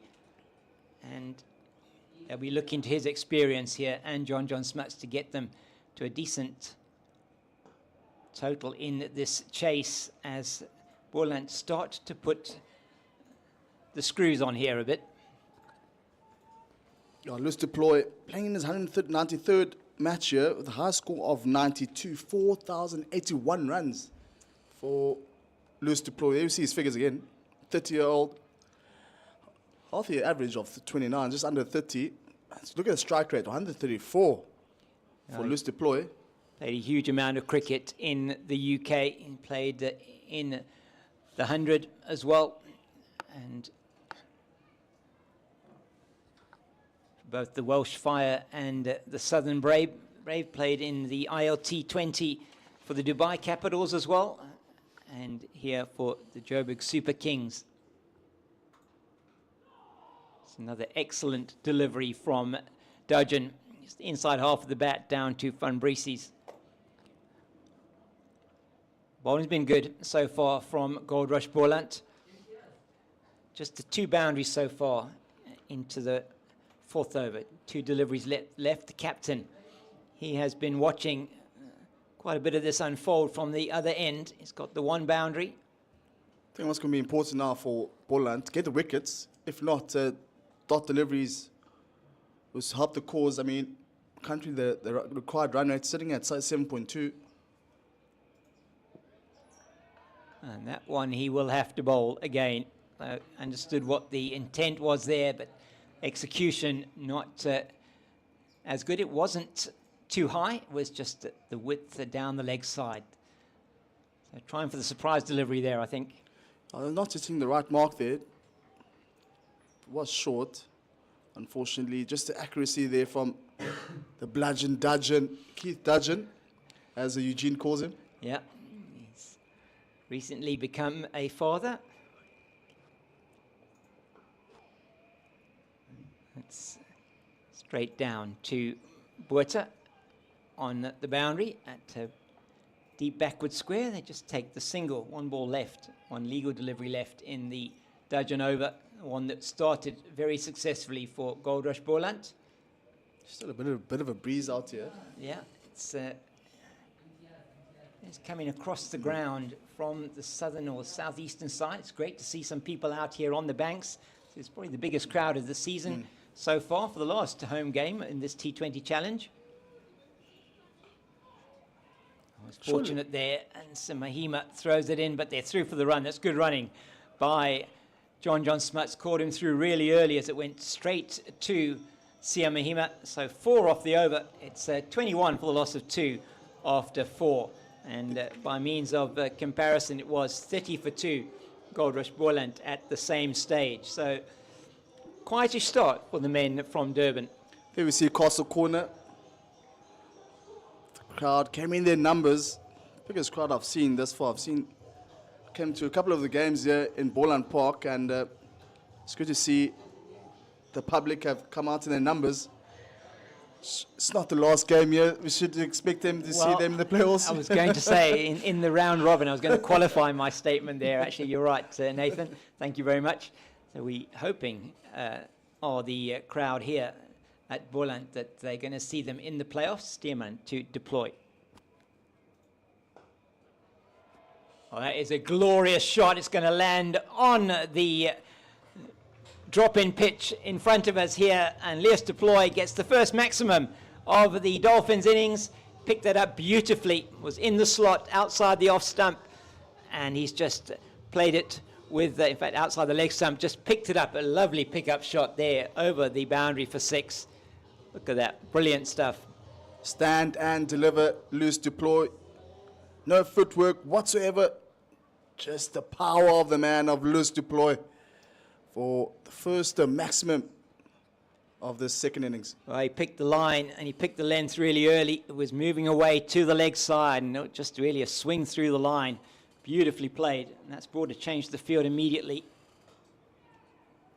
Oh, that's great work in the field, and that throw comes in. That could have been really close.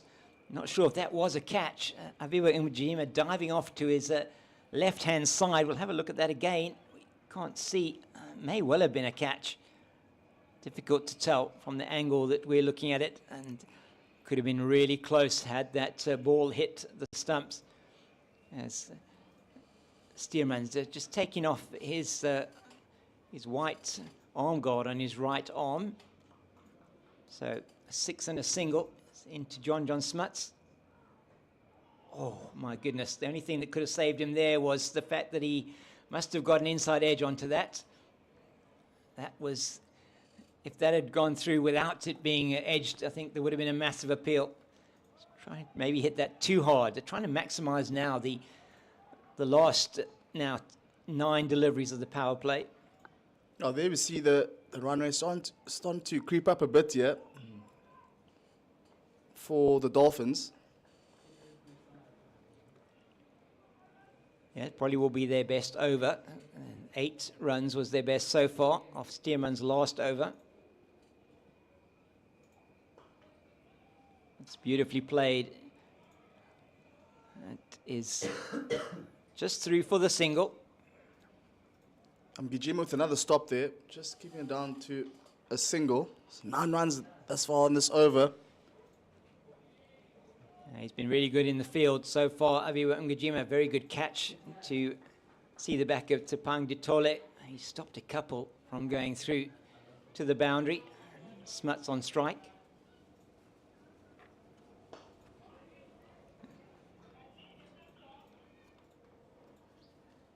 Getting them in singles after that maximum off the first delivery. So 10 off the over. And it's been reasonably easy for the batters from the Dolphins so far. Just cut it down towards long on, just forcing to Farisco.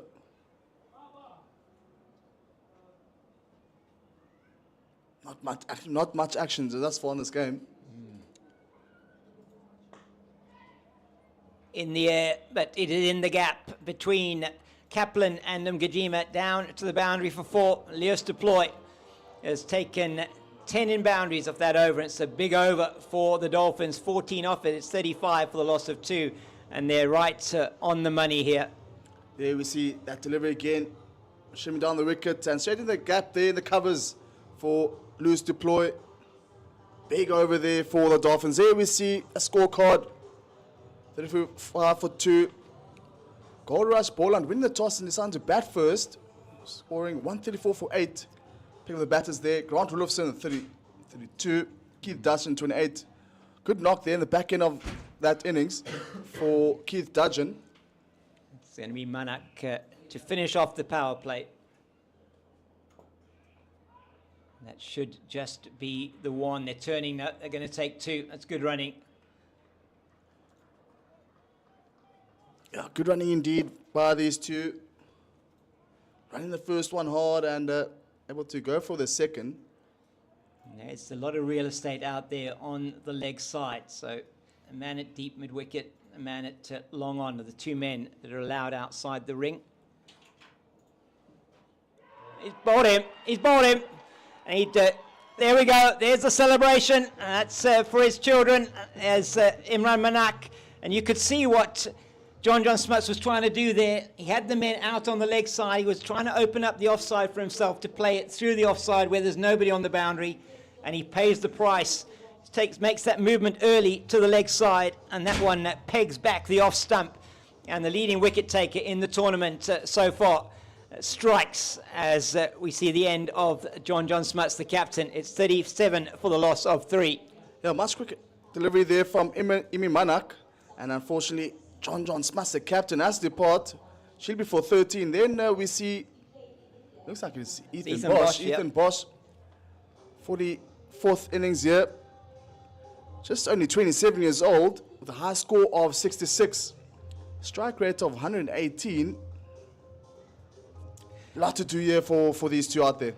Such a great all-round player, Ethan Bosch, and the younger of the 2 Bosch brothers. And as you said, the 1 ODI for South Africa that Ethan Bosch has played so far in the previous season, and also is in the SA Under-19. He's played for the SA Emerging Team and SAA.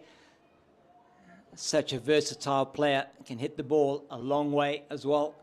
And he's got a job to do now with Leos Deploy. They're going to want to build a partnership, as you've just seen the back of his captain.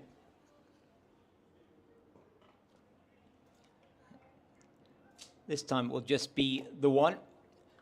So Manak strikes in his second over. A very important wicket, you feel, Nathan. Definitely indeed. John Smuts, the big fish. We saw what he did last year in that 50-over final. And unfortunately, he had to depart cheaply for 13. And will be Leos Deploy and Ethan Bosch.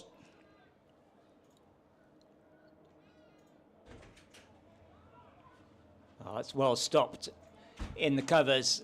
It's Leon Botha can't prevent them getting through for 2, but he stopped what would have been a certain boundary. Leos Deploy is looking in outstanding touch here, and dangerous man, very, very dangerous player. Goldrush Boland will know that.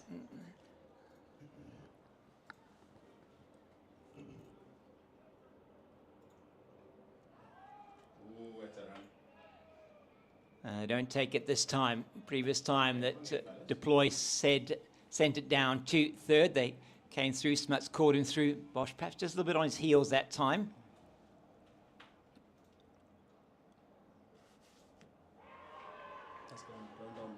Yeah, that was certainly looked like it was going down leg, but it is another dot. Just 5 off the over and a wicket. And it is going to be Eugene Molian who's going to be coming in at the end of the power play. It's 40 for the loss of 3. It was a big shot there from Emi Manak, unfortunately not to be. The one just slammed down towards the leg side. 40 for 3, and now I'm joined by the big Eugene Merlin. Eugene, good evening, Eugene. Good evening, Nathan. Wow, this game is finally poised. The reason why I say that, Boland are 13 runs to the good after the power play and a wicket, but we saw a flutter of wickets fall at this stage for Goldrush Boland. But what I also saw was this fella with ball in hand now, Keith Dudgeon, has got this ball to swing a little bit. A lot will depend on Lewis Deploy. He is a fine player, the left-hander. And Ethan Bosch, he can wheel the willow as well. But happy hour is done and dusted. Of course, happy hours you're referring to is the 6 wickets or the 6 overs in the power play. Keith Dudgeon, what can he show us this evening?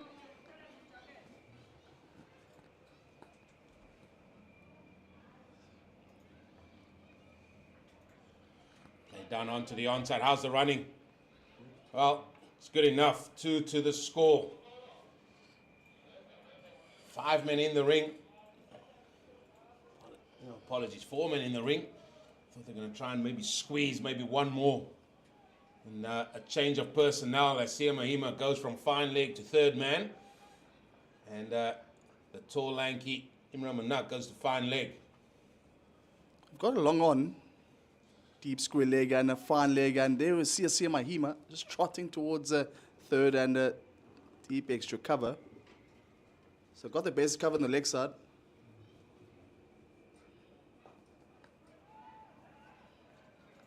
That's good work. Oh, that's Clinton Stearman. They say when the lights come on and you got color clothing on, you do fantastic work. If it was red ball and white clothing, you just let that one go to the sweeper.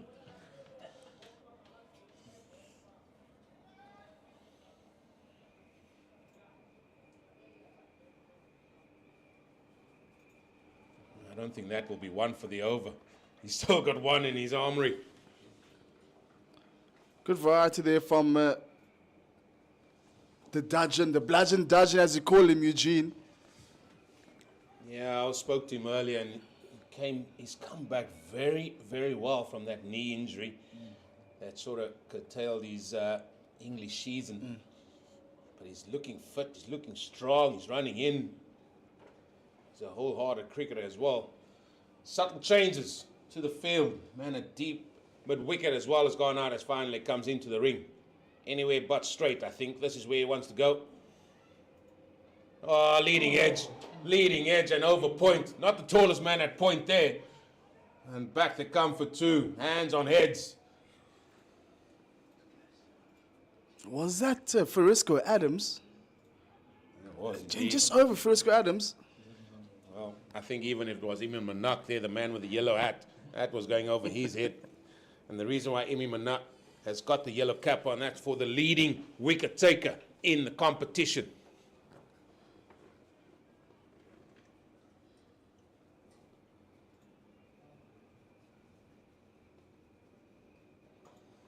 Picked up, that's in the air, deep mid-wicket. Clinton Stearman takes the catch. Oh, everything works well. Everybody loves it when a plan comes together. Keith Dudgeon, the bludgeon Dudgeon with his 2nd wicket. And it's the man, Clinton Stearman, standing at deep mid-wicket. Safe as houses, and unfortunately, Ethan Bosch has to depart. Let me see that delivery again, 4-pitch delivery. And dispatched towards the area, deep mid-wicket. And Clinton Stearman celebrating there with his teammate, Van Brizes.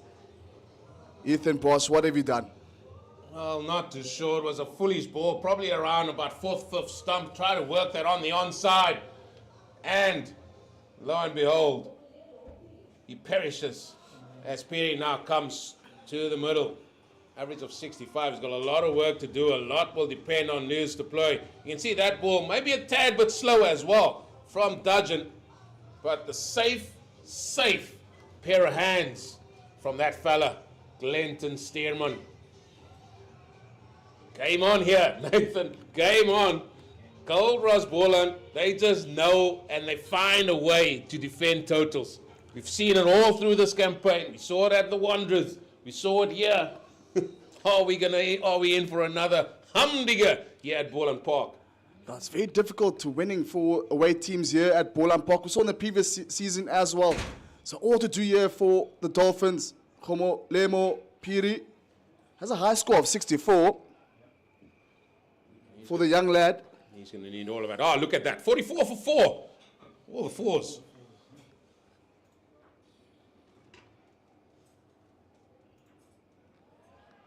There's always going to be the short ball to get a dot. What an over. 4 runs from it. A wicket.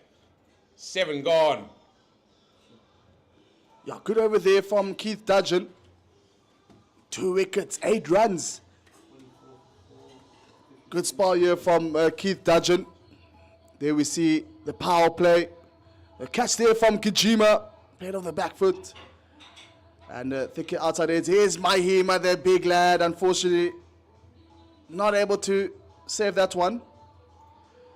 Dispatch over mid-off for a boundary. So far, so good here for Boland. What do you make of the power play, Eugene? Well, as I said, I think it was even Stevens, this game where it is. The reason I say that, because Boland were 13 runs to the good, they were wicket to the good. We know that there was a flurry of wickets, but now we've also seen Hollywoodbets, Dolphins also losing a couple of very important wickets. As it is the Iceman, Farisco Adams into the attack. Keeper up to the stumps. This is the big wicket that they want. Deploy. Oh, there's an edge. Save your legs here, because that's going to go for papers. Mahima knew exactly where that one was going, and just a light jog. And loose deploy. Comes up very lucky there. Thick outside edge. And towards third, here we see that delivery again from Adams. And unfortunately, captain unable to gather that one. Loose deploy now marches on to 20. Looks like Luis Fortin is moving back towards his original mark. No, he's just coming back. So, will Loose deploy still be at that popping pace? Looks like he is. Slower ball. Well, don't take on Gavin Kaplan's arm. That's one arm you do not take on. The breeze seem to have picked up here as well. The trees are sort of laying with an angle.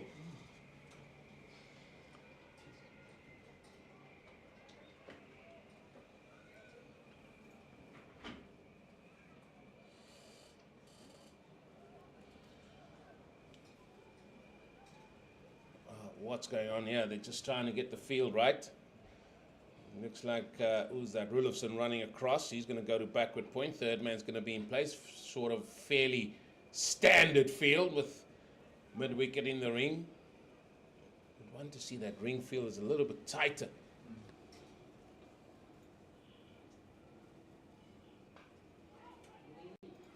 Excellent work, Grant Rulofsson. Yeah, we're just with this field. It looks like Farisco Adams will be looking to bowl it more straight, especially with those fielders mid-off and extra cover and just a backward point. Just have a deep point and a third.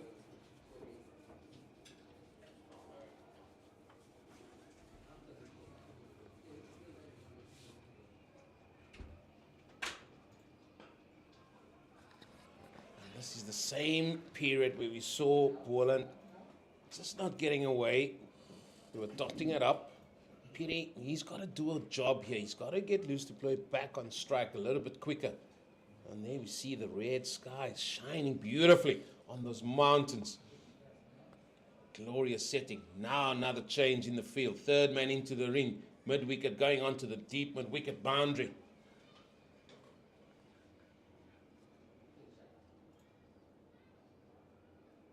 Slower ball, dot ball. There, just appreciation from his teammates there. Good line and length again. Camping space there for Khomalelo Piri. He had to get off the mark here for Piri. just keep putting the mockers. You are just putting the mockers on him there, Nathan. But what I like is... No pressure, son. What I like about this is the same thing that's happening here. 4 men in the ring trying to save it. It's good. Sort of over this. Just 5 from it so far. Short ball, and that probably is going to be 1. It's a lovely controlled shot there from Peter. He knew that there were fielders there on the leg side boundary at fine leg and deep square leg and deep mid wicket. And it is 50 for Dolphins. And that's the end of the 8th over, 50 for 4. Well, the Proteas women's side, they will be in action soon as well. Starting on the 5th of December, they are playing a T20 series against Ireland. The first one happening at World Sports Betting Newlands on the 5th of December, followed by the 7th. They're coming up here to Paarl for a 2 o'clock start here at Boland Park. And then they fly up to Benoni, Willamore Park for the 3rd T20. That's happening on Wednesday, the 10th of December, 6 o'clock. So if you are on those neck of the woods, please go and support the women. They're coming back from a really good World Cup campaign. Well, the man from Sherwood Forest is into the attack. Sia Mahima with some left-arm spin. Yeah, it's good to see the big man out there. Didn't play much in the 4 days and given the duties here for Boland here in the T20s. Yeah, he's a wily old character. And again, Gavin Kaplan doing sterling work on the boundary there. Now it's going to be left-arm spin to the left-hander. And Lewis Duploy, he loves to hit the ball to deep mid-wicket. He can give himself room and hit through the offside as well. Those are good numbers for the DJ. Going at an economy rate of just a tick under 7 to the over. It's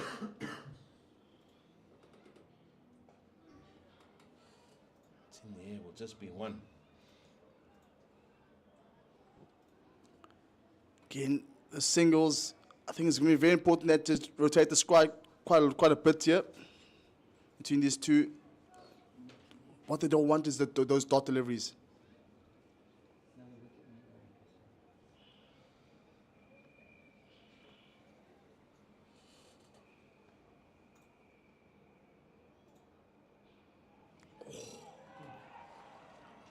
Oh, Wiley, a little bit slower through the air that time from Sia Mahima.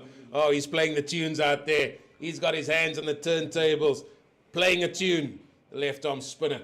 A bit of flight there from Sia Mahima, and unfortunately, Peter not able to figure that one out, and came very close to getting stumped as well. Love the use of the change of pace. And the fielders are doing their job as well, just keeping it down. He's got the 2 dots in the over. That is what we sort of look for. Can you prize at 1 or 2 dots the over? Now, this ball is a massive ball in the context. You don't want to go for a boundary.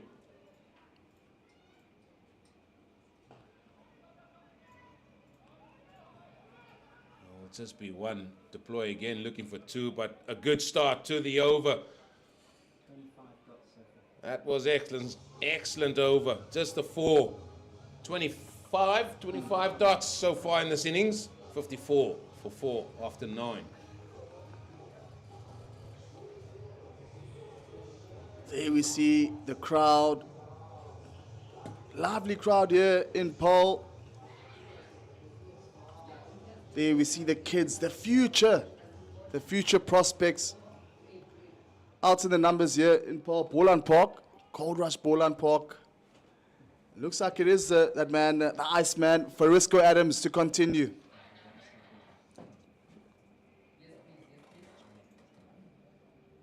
Slower ball. Well, that's good.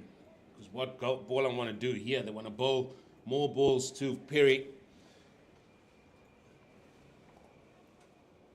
And they're getting around.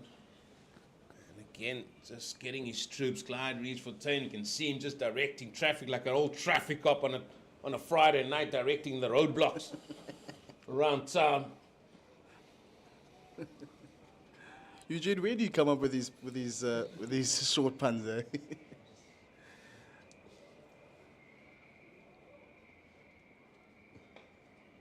Oh, excellent stop. Excellent stop. Avir Makajima throws himself about there.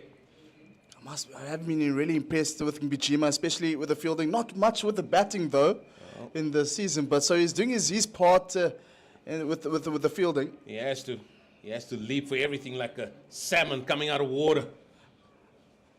Good stop to his left. Now again, changes to be made. I heard Bafana looking for a goalkeeper. He's too short, man. Sorry. Apologies, Aviwe Makajima. We might just go for the corners if you're the keeper. Third man up, deep mid wicket in place.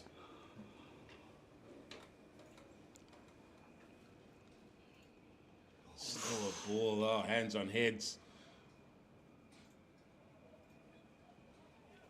I'm just inside edge towards Mahima, just for a single. Very lucky Piri. What do you reckon? Is the pressure on Deploy here? Because will he be feeling it? Not at all. Deploy is still right out there. But again, it comes down to the man at the opposite end, Piri.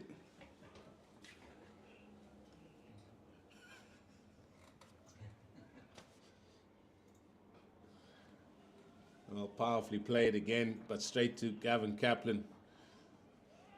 Somewhere along the line, that fuse is lit from Deploy. Something is cooking. Something's burning.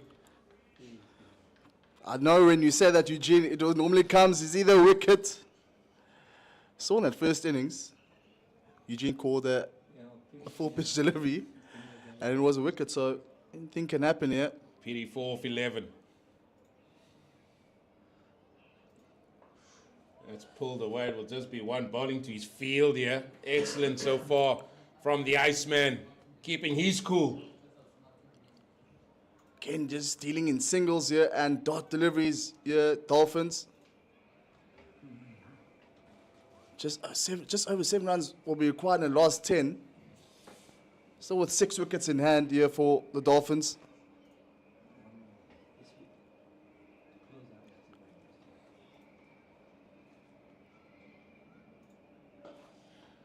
Bowling to their field. Then you just hope that the fielders do their job. Excellent over.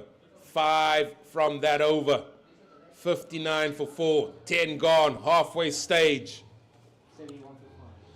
71 for 5 the hosts were. In comparison, well, we have got some day to look forward to on Sunday to bring you here. Sunday down at World Sports Betting Newlands. We start off with the women, and they will be up against the Dolphins. It's going to be a Dolphins woman, Dolphins men. The women starting at 9 o'clock, and then the men, their game starting at 1:30. Please make your way down to Newlands if you are in the area. That's swept. And this will bring about 2, is it? No, just the 1. Oh, that's unfortunate. That's poor running. Poor running. There was 2 on the cards there. And Piri just telling Luz, just say, hang in there, mate. I just want that single. That's not good at all. 75 needed. 59 deliveries. Powerfully down the ground. Rulofson, oh, again, there was the opportunity for 2. Just the 1. Slowly but surely that run rate going down now to 6 runs per over. Required run rates sitting at 7.7. It's that fuse Eugene has been talking about. Something's about to happen. Should be 2. Yeah, they're coming back for 2. Oh! No, they got the diving from, he dived from way out. Made his ground. Must say that was really close. Going for that second. And it looks like it was Leon Deploy. And with a dive there. Oh, good work there to our man Shoaib, bringing those pictures there. Well, again, calls for 2. Rulofson will not allow that to be 2. Just keeping it down to a single. I need 2s here. We'll need to rotate the strike on a regular basis here between these 2. Run rate 6.2. Required 7.6. Something's bound to happen here.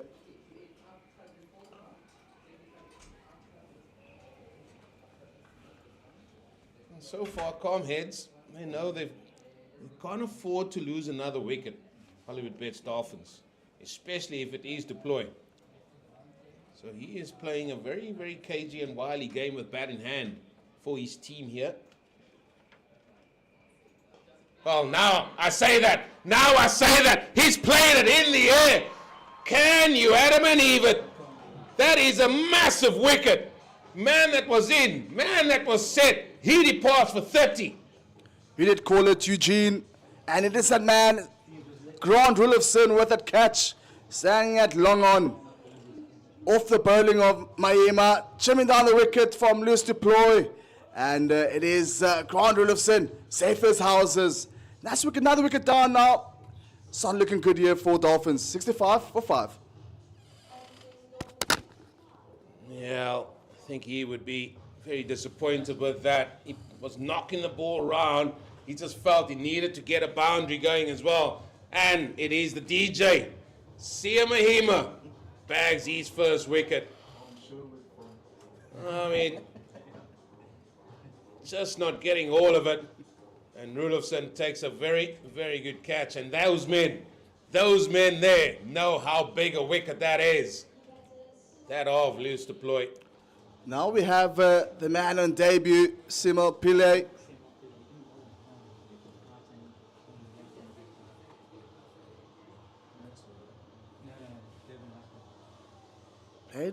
Comes from Durban High School. He played SA in 19. So let's see what Pillay can do here for the Dolphins. Well, I think this is a very massive part in the game, because you've got two men out there. Perry is on 7 of 14. Pillay hasn't faced the ball yet, but I'm sure with this fella, ball in hand, the leading wicket taker in this competition, Imran Manak. What I will say, give a little bit of advice here to Perry. Get your front pad out the way, fella.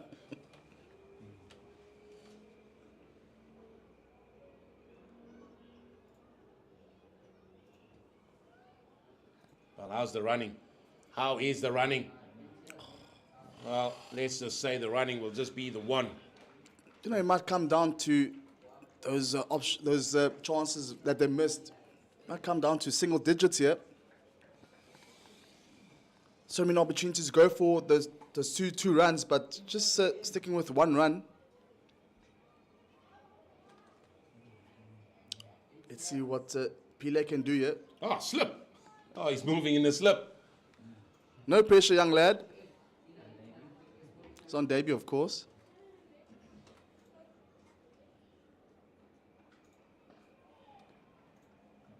Nicely played. Gets his first run. That is his first runs here in the T20 challenge. First runs for Dolphins.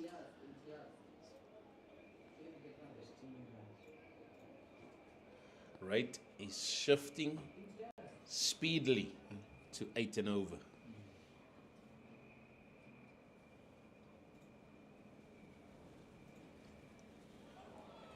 There's a dot. There is the dot. And every time the crowd are getting involved, every dot ball, every good bit of fielding.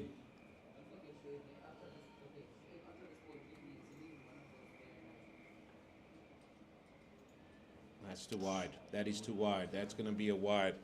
Maria Erasmus, a wily old fox. He doesn't let that go. Trying to entice PU to go on the front foot, but again, just a bit too wide there. The wind is starting to pick up here. Wind is howling at the moment. Well, here's a chance for two. Well, again, they're not coming. Iceman comes in. Good bit of fielding. The groundwork have been good. This is really frustrating to see all these missed chances to go for that second run. And it is Pillay again. In the air. Oh, just not carrying. Just not carrying to Gavin Kaplan. I think Pillay just closed the bat too early there.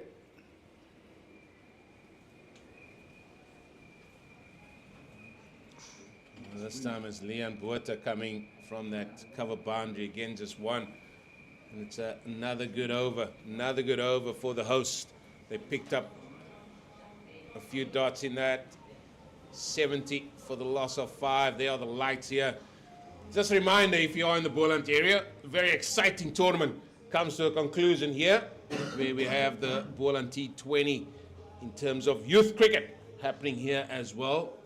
Entrance is free, so please make your way out here to the Boland T20. Watch the youth of tomorrow coming here and enjoying their cricket. It will be happening over Saturday and Sunday. First game tomorrow is at 3 o'clock, and then a game under lights at 6.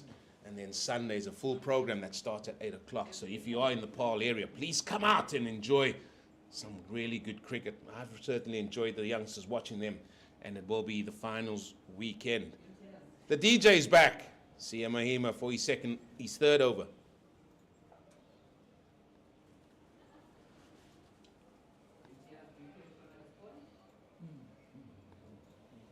Well, this game is following a trend, isn't it?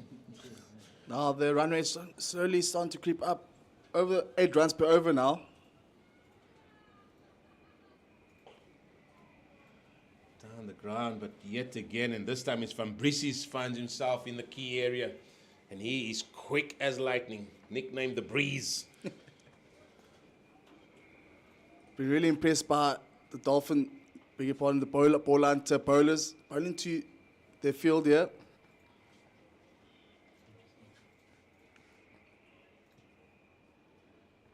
Oh, he's gone for the old reverse, and then Imran Manak trying to anticipate it, and then he just ran the other way. It'll just be 2.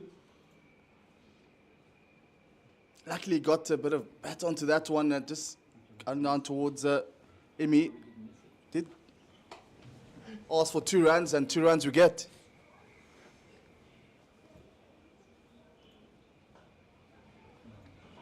No, it is the DJ that's wrong-footed. Oh, no. That should have been 2. That is 2 every day of the week, including Sundays. Again, it looks like it's Piri again, sending the batter back. Hang tight, hang tight. Piri, these aren't helping, mate. We need runs.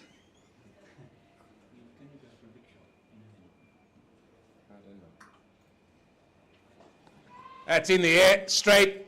Dudgeon, can't get there. 1 bounce, 4. Did call it to Eugene. Told him, we need runs, and runs he got. And goes for big swap of the bat there from Piri.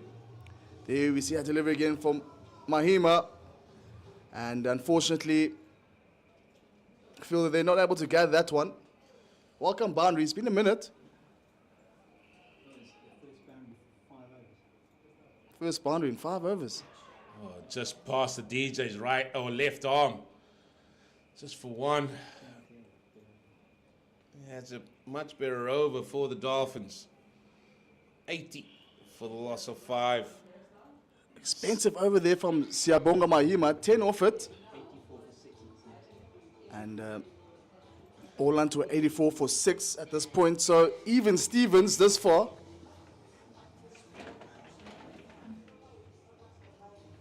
And looks like it's that man, the Iceman, Farisco Adams to continue. Yeah, looks like there's a little bit of a halt in play here. Not quite sure what is happening. Looks like Perry might be in a little bit of bother here. Well, I'm not sure what is in fact happening.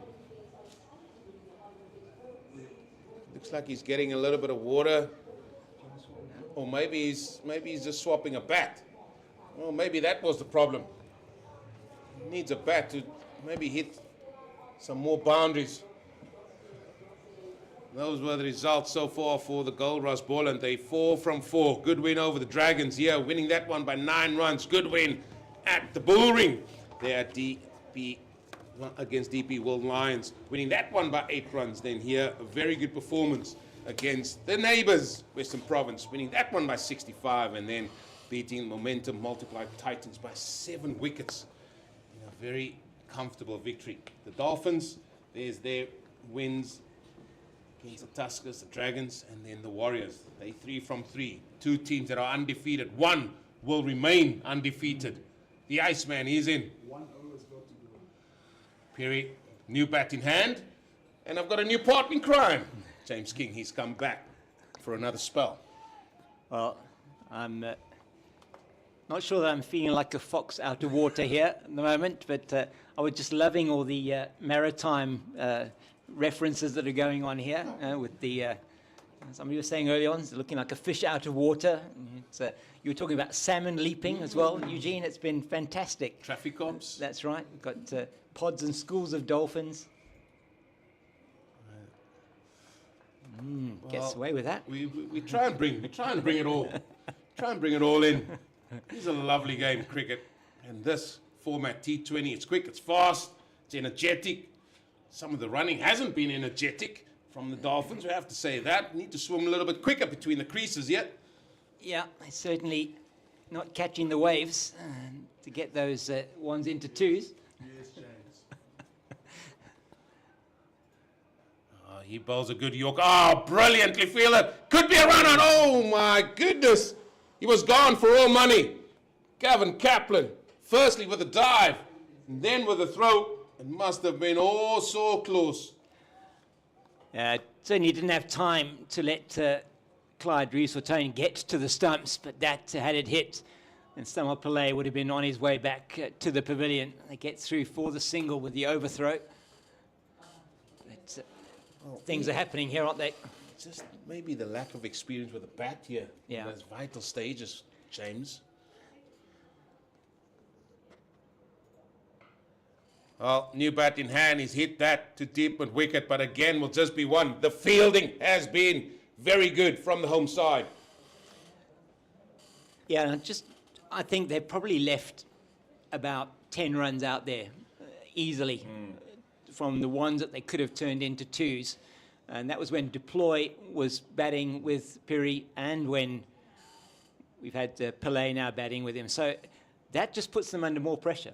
Deploy probably cracked under that pressure.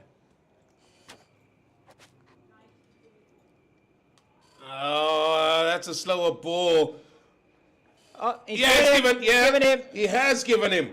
And look, there was a deviation. Yeah. I have to say, from our advantage point here, it was a slower ball. Looked like there was a deviation. Murray Erasmus took his time, and that is the 6th wicket, and it's Paarl that has to go back. Yeah, he's gone for 7 of 9 deliveries, and that is now 83 for the loss of 6. It was a wide one. He was trying to, steer it down probably to third. I don't know what he was trying to do with that. He could have let it go. Would have been wide and just popped it up in the air. I think initially there was some thought perhaps that it had gone into the ground, but it pitched before he hit it and up into the cover region. Well, Similani makes his way to the middle. Let's just have another glance at this. It was a slower ball. Cutter.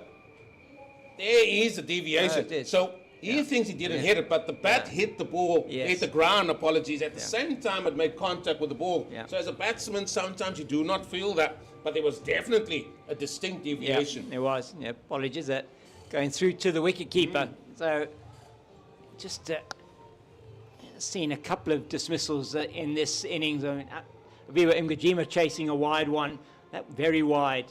Paarl trying to get bat on ball. You can understand why. They're wanting to get the runs, and very difficult for them. I just don't understand this period of play here, James. We saw it in the first innings, and now we see it again in this innings here of the Hollywoodbets Dolphins, where they just can't capitalize on a very good platform set. They missed out on a few twos. You spoke about 10. I think it's plus VAT there for me. They missed out certainly on a number of that. Now it's just allowed Goldrush Boland to edge their way into the ascendancy in this game.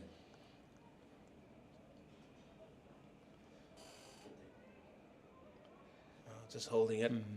That's another good over. They got a wicket. Just 4 runs. Cape Fox, 4 runs in over number 14. 84 for the loss of 6, and at the same stage, 93 for 6, Goldrush Boland. Just at the start of that partnership between Dudgeon and Adams, And that's what is needed here now between Simelane and Piri. We know Khomolemo Piri on his debut at Kingsmead scored a brilliant 64 off just 32 deliveries to get the Dolphins to a defendable score against the Tuskers. He's 17 off 22 at the moment. He's going to have to play a gem of an innings here to get them over the line. Well, it's got to be the hardest form. It's got to be a diamond, Jim, for him to try and get the Dolphins over the line. Quick up, got him, the DJ. He bags another. Goldrush Boland, well and truly on top here. Simelane, he didn't need to be back to that one, and he pays the price for trying to play it from the crease. And as you say, it's that man, once again, Sia Mahima, such a wily customer. The spinners, they know how to bowl on this wicket. Beautiful delivery. Just the arm ball, wasn't it? And straight on, and he's just in no position to play the shot at all. 84 for 7. Hollywoodbets Dolphins, they were in a good position. In a flurry of wickets. It's deja vu here at Boland Park. As it is Mokoena, another youngster. We spoke about the experience or inexperience with the bat in hand here. They're missing Kaya Zonda. Now it's other men that really need to step up. Is indeed 2 wickets in the space of 3 deliveries. And Kobani Mokoena, he can certainly bat, Eugene. We've seen him at under 19 level. He's no slouch with the bat, but this is a very different kind of proposition for him here. This is Boland Park. Yep. This is Sia Mahima left arm spin. This is a track that just encourages spin bowlers or bowlers that take the pace off. You got to know your story.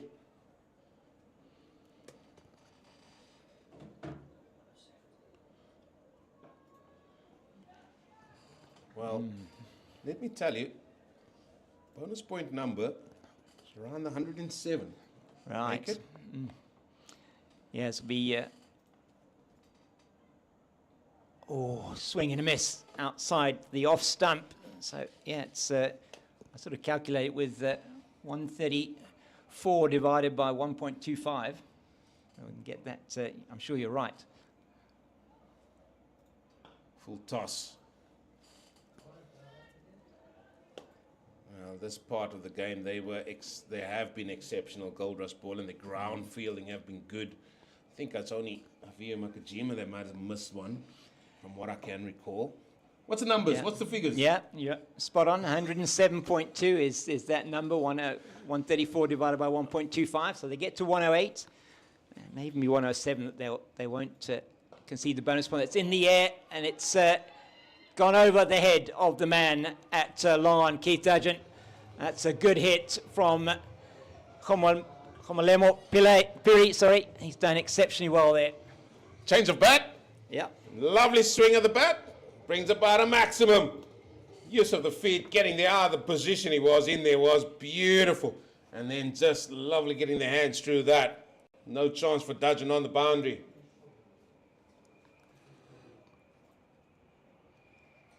He's not happy. Oh dear, he's not happy. Sia Mahima, the DJ. He says, don't play that tune before I play it, fella. Well, it's going to need to be a gem, as I said, from Piri. Oh, that's in the air. That is a big hit. That is absolutely massive. Oh, bouncing on top of the roof. Yeah, I think that ball's going to stay in the gutter. It is. Gutter ball. Well, there we go.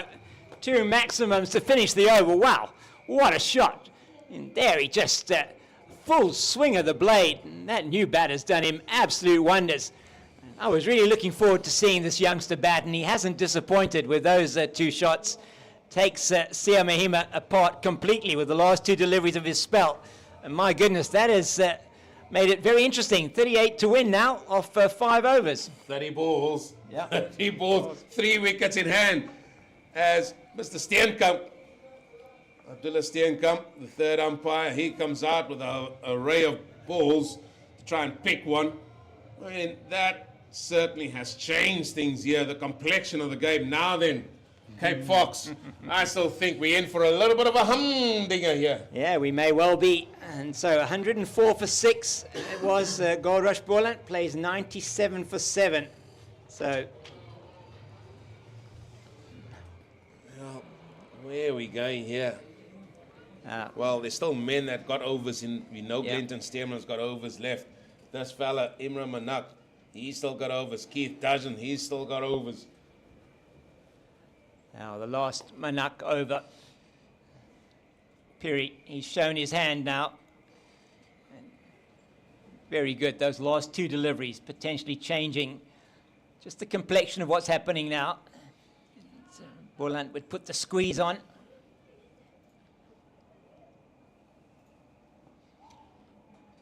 Well, 38 needed, 29 deliveries, 6 of which will come from this fella, or 5 left, I should say.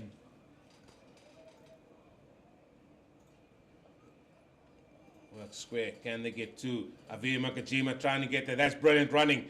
Excellent running from Mokoena.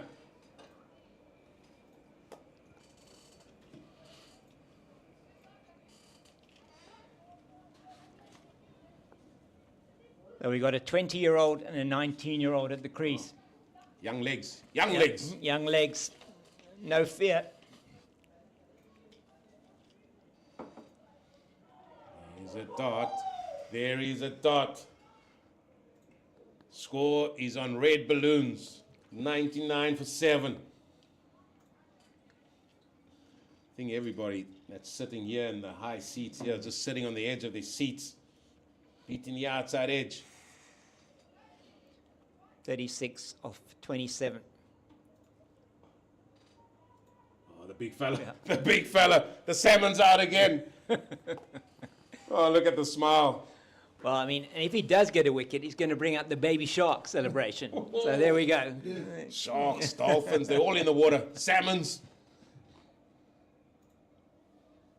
Oh, there's another dot. Oh, this fella knows how to bowl with that white ball in hand. Final ball of his spell.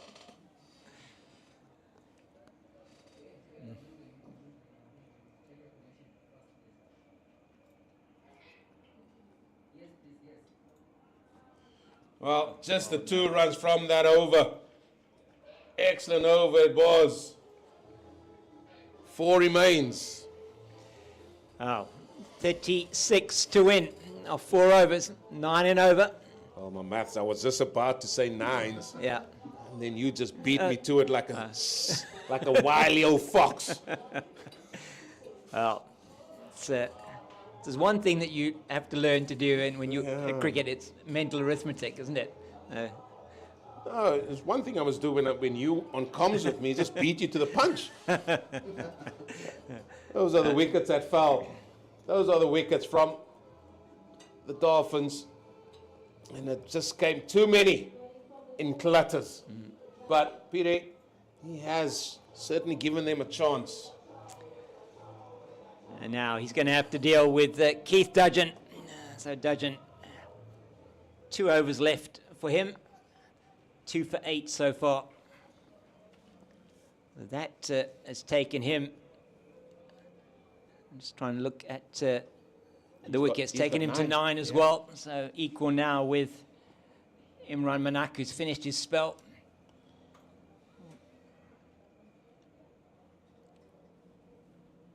Well, that is it. Hard. That's going to go for a maximum. Not a good start to this over. Brings up the 100 as well for Hollywoodbets Dolphins. Well, this is exactly what Piri did against the Tuskers, and it's just in the easy as you like, with the wind and over the head of Lamborta. Not a great delivery from Keith Dudgeon. Slower ball into the surface. 30, not the ball. No, 30 to win now. It's another 5 hits for this youngster. That's massive call. Well, the crowd, as you can see, they're shifting forward, some with blankets on because the wind is blowing in that direction. His last 3 deliveries, he did every single one of them for 6. He's also moved on to 35. Yep, great innings so far. That's going to be wide. Oh, pressure's on here. The pressure cooker, it is on at Boland Park. The decision has been made. You're not going to get that back, though, Keith doesn't. Well, yeah, full and straight. We've seen him hit him over the down the ground. He's got the wind in his favour as well. And I think that is why he bowled that delivery. I think he's scared that if he does get it wrong, he knows Peter can clear the boundary. I would just go and, if he hits your Yorker, just go for that one. That's what I would do. Again, that's carved away to the offside. How's the running? It will just be one. It will just be one. This will bring McQueen on strike.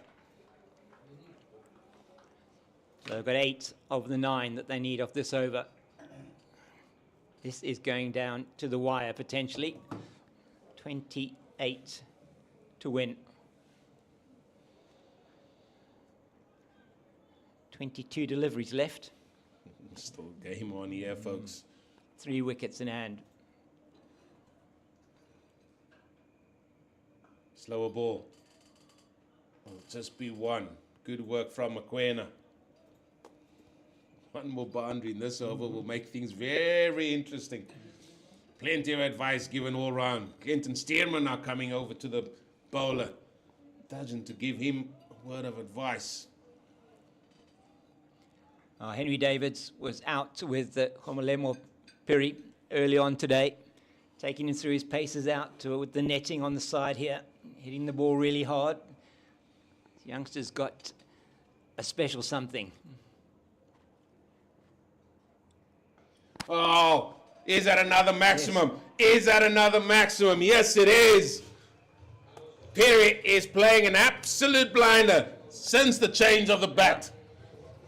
Oh, there we go. 42 off 27.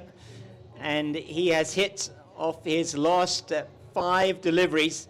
He has hit 25 runs. Well, we haven't seen the wide Yorker as well. Looks very strong onto the onside.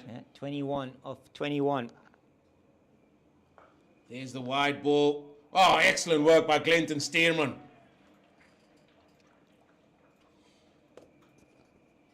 Well, James, I did say not so long ago, one of these two teams will lose their unbeaten streak. But I also alluded is that there could be a tie. Yeah, it could be. And we don't have a super over in this competition. If it is a tie, I believe both teams get 3 points. Oh, wide. I'm very surprised they haven't gone to that. Wide out to the off-side. Me too. But that's a dot to finish. 3 overs to go. So 20 runs needed. That was the most expensive over of the innings. 16 off that, 20 off 3. 1 big over. That's all it's going to take for the Dolphins. And this young man, Homolemo Piri, product of St. David's Marist at Inanda in Johannesburg, now playing for the Dolphins, making his debut this season in the first match they played against the Tuskers. Oh, the Iceman is back. Well, and if he does try and hit now to the leg side, he's hitting into the wind. So it's going to be interesting to see how they're going to play this. Well, what he done really well at the Bullring that day, Frisco Adams, he bowled wide Yorkers. Is he going to apply the same here? No, he's gone, tried to go straight. Starts with a wide down the leg side. Not the start you want. No.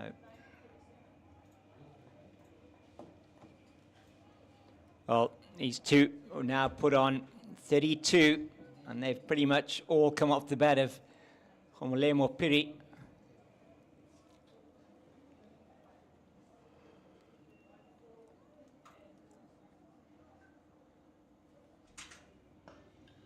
Powerfully hit to the sweeper. It'll just be 1. 18 of 17. Well, you have to say, even with 3 wickets in hand, that has to favour the batting team at the moment. Just coming to have a chat There's the senior partner there, the 20-year-old, coming to talk to the 19-year-old. No, he is. He's played a little bit of a gem here. He has. Said it has to be in the form of diamond-esque. He's certainly done that. He's giving his side a chance. He is indeed. Just Aryan Gopalan and Anrich Nokia to come. 17, or 18, sorry, needed. 17 deliveries. It is, they can get them in singles. It's got to be straight. 5 men on the leg side. Oh, this could be 2. I mean, you can walk. Should be 2. Oh, no, it's not. Oh. Yeah, from Brissy's, he's quick. But I think there's another one that we can add to the list. Potential 2s. But Perry will be on strike. He's not going to stop, is he? He's going to keep going for the boundaries, do you think, Eugene? I think he will. Now then, fielders come off to the offside. The extra field that was on the on.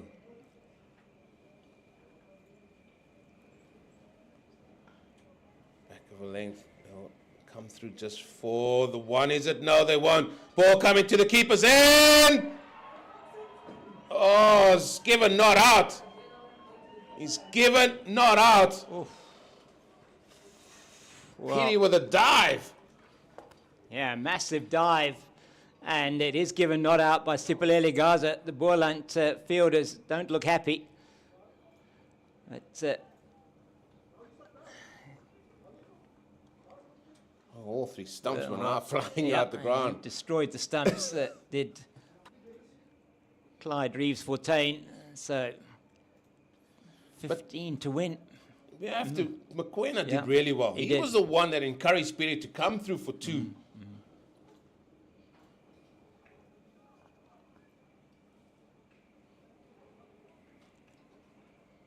Now here we go. 15 to win.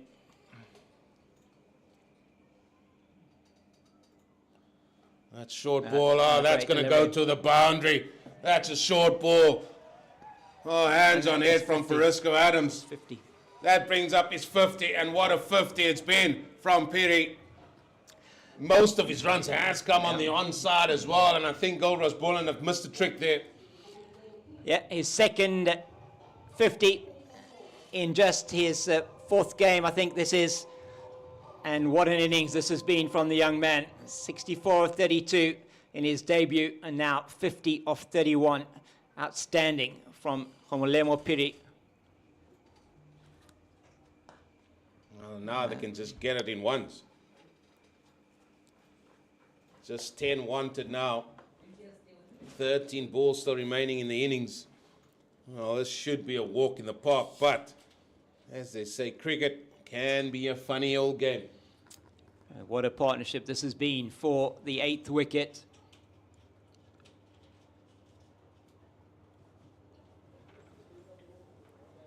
And the men in the circle are going to need to be quite close in, try and prevent those singles. That's well played by McQuena. Yeah, and that takes it now to single digits. 9 needed, 12 deliveries. A partnership of 42 runs between these two. And the last 2 overs, Eugene, sorry, just the 1 dot ball that they've conceded. It's been brilliant. Well, this is Perry, his little highlights package of his 50, and he has just smashed it. Once he changed his bat, we also have to say that he has cleared the boundary by consummate ease. That was straight down the ground, and it was especially on the onside, where he's been very, very punishing for the bowlers of Goldrush Boland. And I must say, he's hit it very sweetly once he started going. Here's another one. Yeah. Picked it up, sweet as a nut, for another maximum. And this was one that just got into that 50. Again, a shot played onto the onside. So he went from 17 to 50 in 9 deliveries. And you have to say, as you did indeed, Eugene, that Boland missed a trick there in terms of their planning to him. Well, now ring fielders have got to try and squeeze. They have got to try and squeeze. Clinton Stearman back in. He's final over.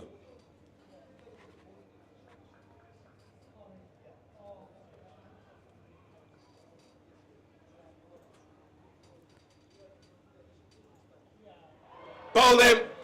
Bowled him! Wow! Spanner being thrown in the woodworks here. Well, you just never know, do you? That's McQueen gone. Great delivery from Stearman. Perhaps did it come off the pad though? I'm not sure. But it takes out the leg stump. And as you say, is there a twist here, Eugene? Said cricket is a funny game, yeah. Oh, just missed it. Played all round that one. Well, 2 wickets left. 9 runs needed for victory. My goodness, this is really exciting, isn't it? What a game we've seen here. Punching, counter-punching. It's been incredible stuff. It has. Now Goplin, he comes to the crease. And all he's got to do is just get Perry back on strike. Yep, just nudge it around. Get the man back on, and he can take the team to victory, potentially. Homolemo Piri hitting with the wind if he's going to hit down the ground from that end. You can see there, fella hasn't had any contribution with bat yet.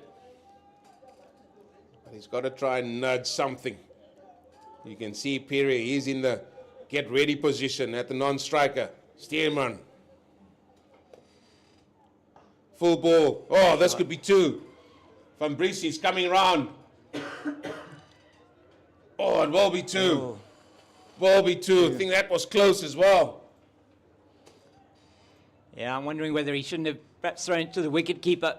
And I know he was trying to get, obviously trying to get Piri out at this end. He was onto it quickly, but it was well in. 7 needed. 7 runs away for the Dolphins. Oh, that's a drop. Oh, everybody with hands on head. On and off the field, hands on heads. My goodness. Yeah, came back quickly. A smile on his face. Clinton Stearman had more a grimace than a smile, though, Eugene. It was hit hard, though, wasn't it? Yeah, it was. Straight back at him. There it is. Boom, full toss. Oh, he got a good palm on it. Yeah. Dot ball. Yeah, 9 balls left. 7 still needed.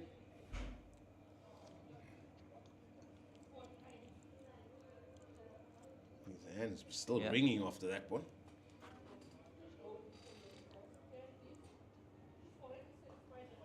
Just worked onto the onside. Will just be 1. Piri on strike. This is what the Dolphins want. Now then, fella. What is going on? What are you thinking? 6 to win. That's exactly what I'm thinking. He's cleared the boundary with consummate ease, yeah? And if he gets a ball where Clinton Stearman has been bowling it now, he's bowled that sort of back of a length here. They're talking about the offside. So that can only suggest to me that they're going to try and bowl us full and wide with the way this field is looking like it's set, because deep backward squares come up. Yeah. The deep wicket has come up. He's going to go back now.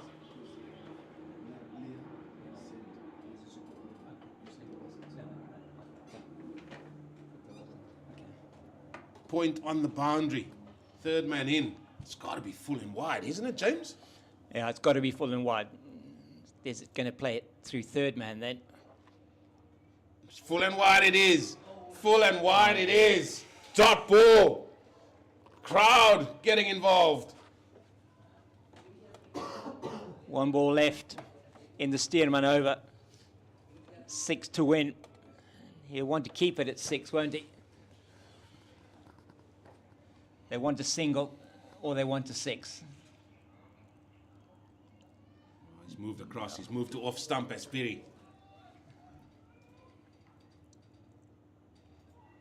Yorker will just be the one.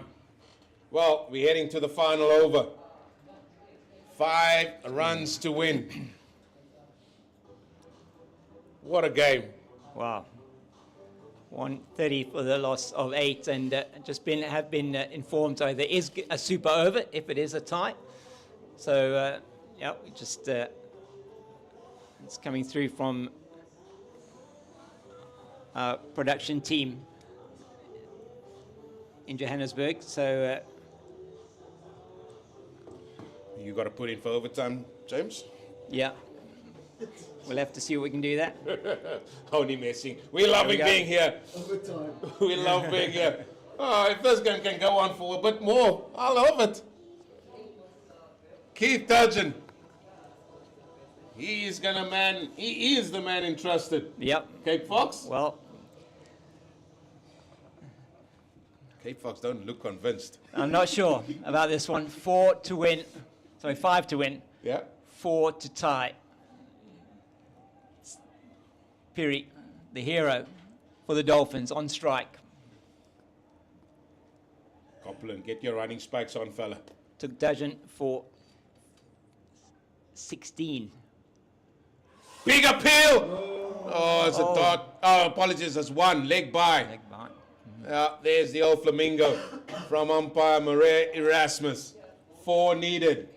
5 balls remaining. 2 wickets in hand. It's all happening here in Paarl. Wow. Boland is going to be on strike.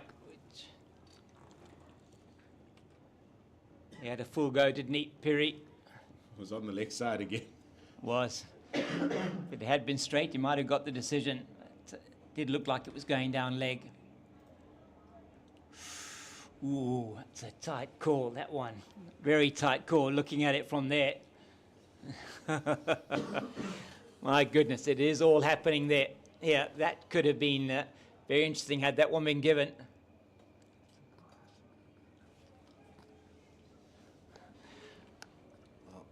Where we go. Wicket is tight. Cover is tight. Yeah. Oh, that's in the air. That's in the air. Oh, what a catch! What a catch by Leon Buerta. Can you believe it? Wow. He covered an awesome amount of distance there and dived full length and gets a 9th wicket. No way. It's all happening. Wow. All I can say is, wow, look at this. He just hairs in, and he's just a brilliant dive, picks it up inches off the turf. That is outstanding. And Boland has to make his way. And it is Anrich Nokia that comes to the crease with 4 runs to win. My, oh my.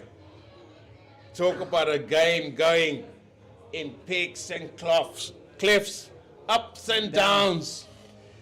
We have seen it all in this game.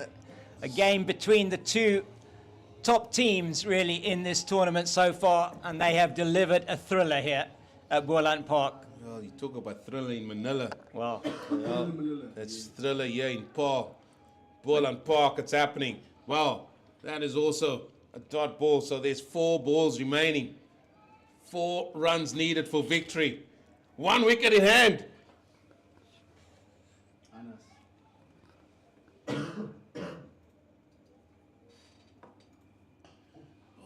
Nicely played down the ground. Will just be 1 because that's going to bring Perry on strike. Well, fella, what do you do now? 3 to win, 3 balls left.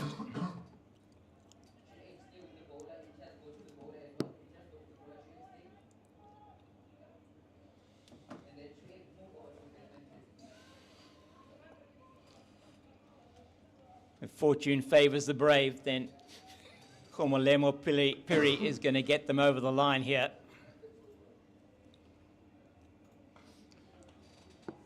Well, that ball has managed just to sort of swerve past the stumps. They get 1. 2 off 2. Now another conference. Another conference. is this where they say to him, listen, why don't you bowl a short ball? Yeah. Hopefully he misses it, and that will be a dot ball. Or will they take a bite through to the keeper? That's the other question. This is where that conversation needs to be between the batters as well. Peter, he needs to get on his bike here. Again, you can see the field squeezing in quite tight here. Can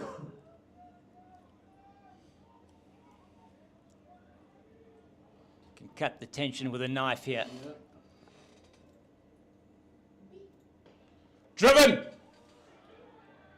Oh, it's just going to be one. That's magnificent fielding, it has to be said. Oh. That looks like Grant Rulofsson out there. Yep. Now then, 1 run to win. 1 wicket in hand. Last ball. That's all happening. Here we go. Nokia, he'll be on his skates, I'm sure. So does Dudgeon stop as he on his follow through? Well, we've seen Nokia dash off as well beforehand in other games. Well, there it is. 1 run to win. Last ball.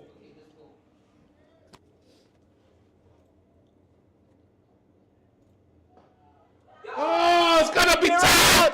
Can you believe it? No ways. Can you believe it? No. No. Brilliant stuff. Well, there we go. We are going to have a super over here at Boland Park.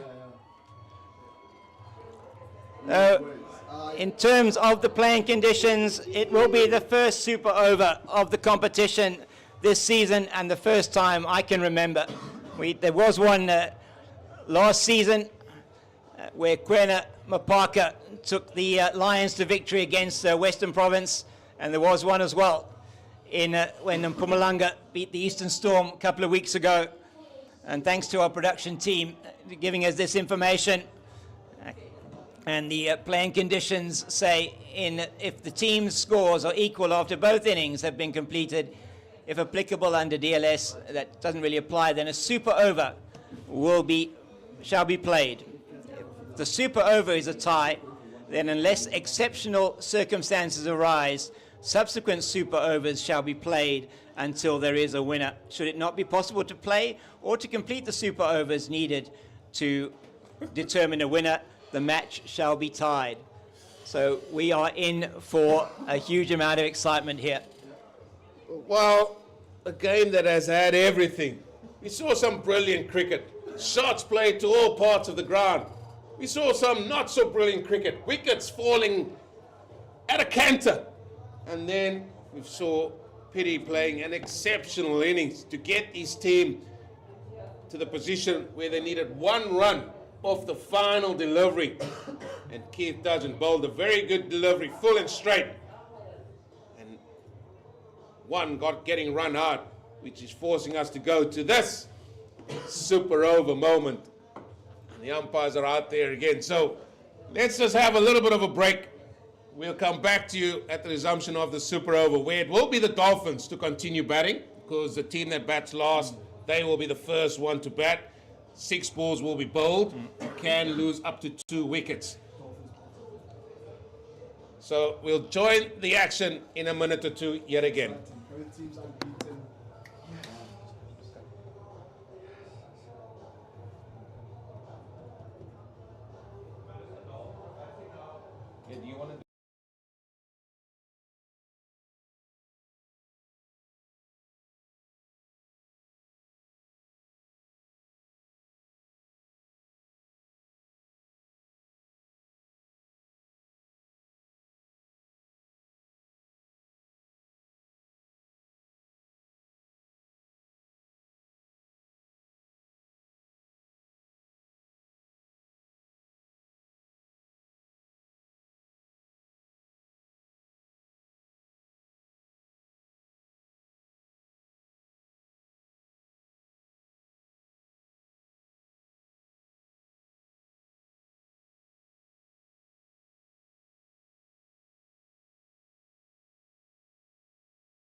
The umpires are back.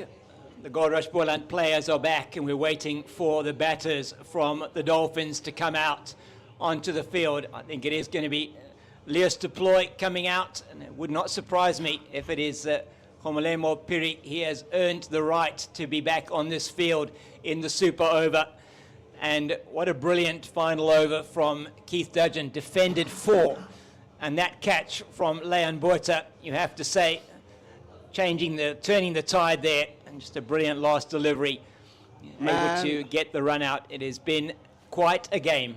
Quinton Friend there just giving the last instructions and probably just punching the gloves to say, good luck, gents, let's get over the line here. You could not have asked Nathan for a better finish to this game.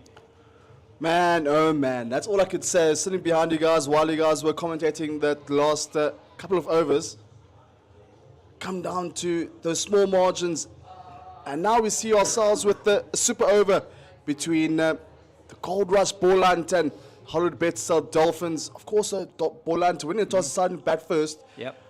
Getting a total of 134 for 8, and unfortunately, last delivery, all you need is one run, one wicket in hand, and one delivery remaining, and it was a run out. James King. Well, what drama at Boland Park this evening. We have seen everything. Brilliant fielding, brilliant batting, and some brilliant bowling as well. It's all happening. And we're down to the first super over of this Division 1 competition this season. It has been a treat in this game this far, James. Yeah. And is that man, Glenton Stearman, given an honours to bowl that elusive 1 over. And will be Leus to deploy facing his first delivery. Leus Deploy, left-hand, right-hand combination. He's in there with Piri. Stearman, first ball of the super over. Played straight to the man at extra cover on the ring. A dot ball to start off with. They decided to go for the dot ball. I don't know why they didn't go for a run there, but not to be. Yeah. Must give kudos to Piri. Did well in the back end of the Hollywoodbets innings. Brilliant. 53 he scored of 36 deliveries. Incredible stuff. Oh, that's huge. That is absolutely massive. It has gone onto the banks, and that is as big a 6 as you're going to see here at Boland Park. What a shot from Leus Deploy. Deploy going on one knee and just dispatching it towards the bank, the grass embankment, and 6 runs here for Deploy. Oh, what a all start. to play for you. 4 deliveries remaining. Moving across to the offside, made it. Doesn't get onto that one, so another dot. Full, straight outside the off stump. Some smart bowling here from Stearman. Saw that Leus Deploy just again shimmy across, but again just lurking with that line there from Clinton Stearman. Got his length 100% right with that delivery.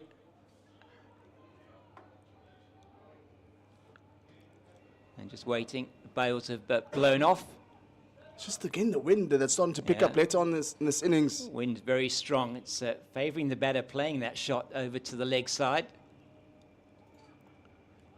It's down to the man at backward points. Only going to be 1. Well, Gavin. 7 off the over. Gavin Kaplan there with just cutting it down just to 1. Now it is that man of the moment, Homolemo Piri, yet to face the delivery. Has 2 deliveries to face. What can he show us, young man? Playing his 3rd game here for the Dolphins. He's been absolutely brilliant. 64, I think he got a single, and he's got that 53 today. Oh, yeah! There we go. Goes across to try and ramp it over the man at short fine, and that's a Simone for Glenton Stearman. Off stump, cartwheeling out the ground, and you could see what the intent was from Piri, and that was perhaps the right shot to play just couldn't execute it, and he makes his way back as Bryce Parsons comes out to the middle. Let's look at this again, Nathan.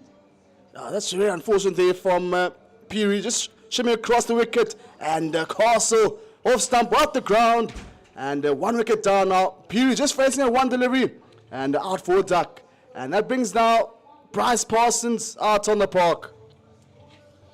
Crucial last delivery of the super over. 7 they have scored so far.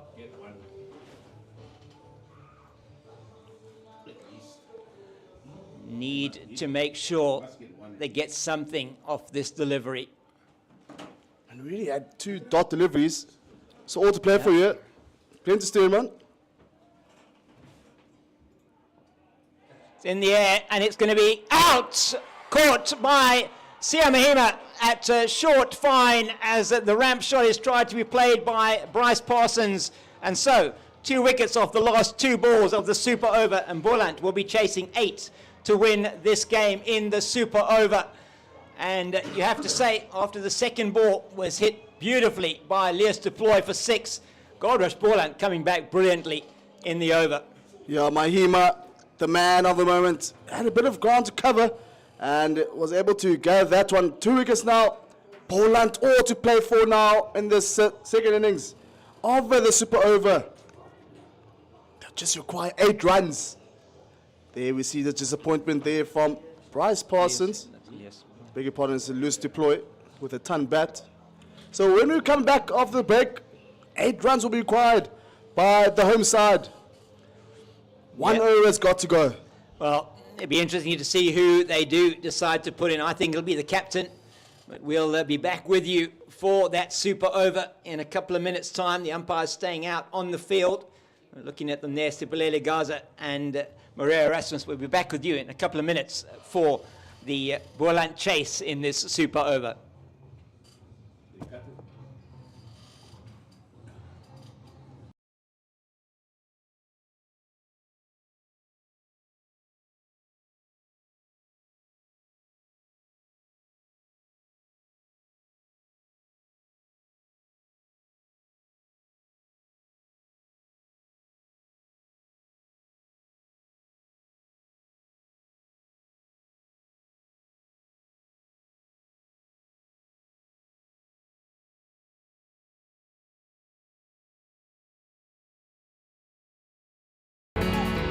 The wait is over and the teams are ready.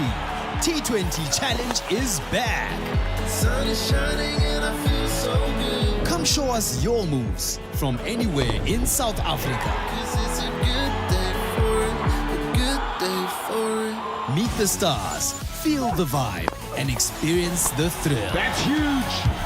That is out of the park. Support your favorite team in your favorite city. Brilliant catch. Bring your energy, bring your passion.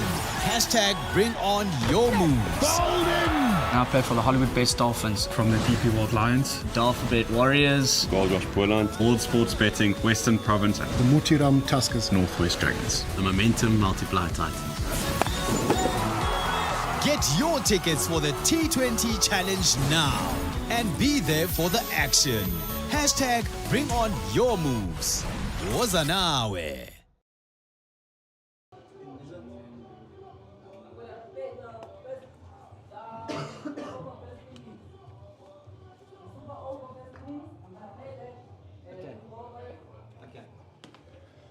Well, 8 runs needed for victory for Goldrush Boland. Hollywoodbets Dolphins just getting 7, losing the 2 wickets. It was a very interesting power play. That was a massive 6 from Deploy, getting onto the bank. But then after that, Clinton Stearman, bold. Simone cartwheeling out the ground. Then it was a brilliant catch here by the DJ, Sia Mahima. And you can see how elated that man Clinton Stearman is. Well, the Cape Fox, we've been sitting, wondering, pondering who will be the 3 men to come out. If it was me, it will be the first 3 men on the starting blocks. That would be Rulofson, Kaplan, and then the captain himself, Clive Rees-Fontaine. What do you reckon? Yeah, I think you're right, Eugene. I'm just wondering in what order they're going to come out as we see one of the batters coming down the stairs there. And that looks like Gavin Kaplan. No, Leon Buerta. Yeah. Is it coming down? So expected that he would be in as well. Whether he's going to be opening or not, I don't know. But he's certainly one of the 4 that will be there. Leon Buerta. Captain's not padded up. No, so he's not going to be in. Clyde Reeves-Fontaine, I think, is definitely going to be there. And as you said, Grant Rulofson, I would pick as well. So who else are they going to have as their 4th player? Will probably be Kaplan, I would have thought. Yeah, I would have thought so. Probably I would have gone in the order that they were on that starting blocks early on. It's going to be Andre Nokia. That is the captain coming down, but it is Grant Rulofson who's got his helmet on. So you called that one 100% right, Eugene. It is going to be Rulofson. He's going to be going in, and he'll likely be facing the first delivery. Yeah, he will. And while they were warming up, Andre Nokia was the lone man, as you can see there, talking to John Smuts. And yeah, he is the likely man to take it. He bowled with some heat. But also, you can sort of manipulate the heat and guide it wherever you can. So this is going to be interesting. 8 runs needed by Goldrush Boland. We can see why these 2 teams are sitting top of the pops in the standings. Well, neither of them gave an inch in this contest. You look like Goldrush Boland were dead and buried at 80 for 6. They came back to score 134. And then the Dolphins, the Hollywoodbets Dolphins, 84 for 6 after 14 overs. And Homalemo Pili, what an innings from him, 53 of 36. He hit 3 consecutive sixes. 2 of the last 2 deliveries of the 15th over and 1 of the first delivery of the 17th over. And almost single-handedly, in fact it was virtually single-handedly, got them to that 134. Well, this is a big call. Because if he gives width, Adinokia, we know that this fella, Clyde Reeves-Fontaine, can sort of get his hands through it and cut the ball square as well. It can go up and under. So the field is set for those type of deliveries by the looks of it. They've got a deep point. They've got a third man very straight. But it will just be, as you said, Clyde Reeves-Fontaine, Grant Rulofson, and Leon Buerta. That is the men that's going to do the job, or try and do the job for Goldrush Boland, because that will be their allotment. No one else will. Yeah, and probably looking at the players that they feel are the ones that can maybe work that ball around, hit it, work with the pace, or work with the width. Yeah, the other thing, with that total being 8, you not necessarily have to hit the boundary. No. This ground, you can run 2s very comfortably indeed. So let's look at the boundary riders. Deep point, third man, fine leg, deep backward square, long on. Those are the men on the boundary. So it's not going to be full, is it, necessarily? Oh, just goes past the stumps. Dot ball to start. 8 needed or 5. I said you don't necessarily need to hit boundaries. If he hit that ball past mid-wicket, that's a comfortable 2. Yeah, just probably moving a little bit too much there, Clyde Reeves-Fontaine. I feel like he's got to get off strike. Grant Rulofson, as you said, probably would have been the better man to have on strike.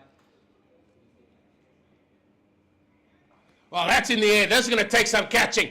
Man coming in. Takes it. Yes. No. No.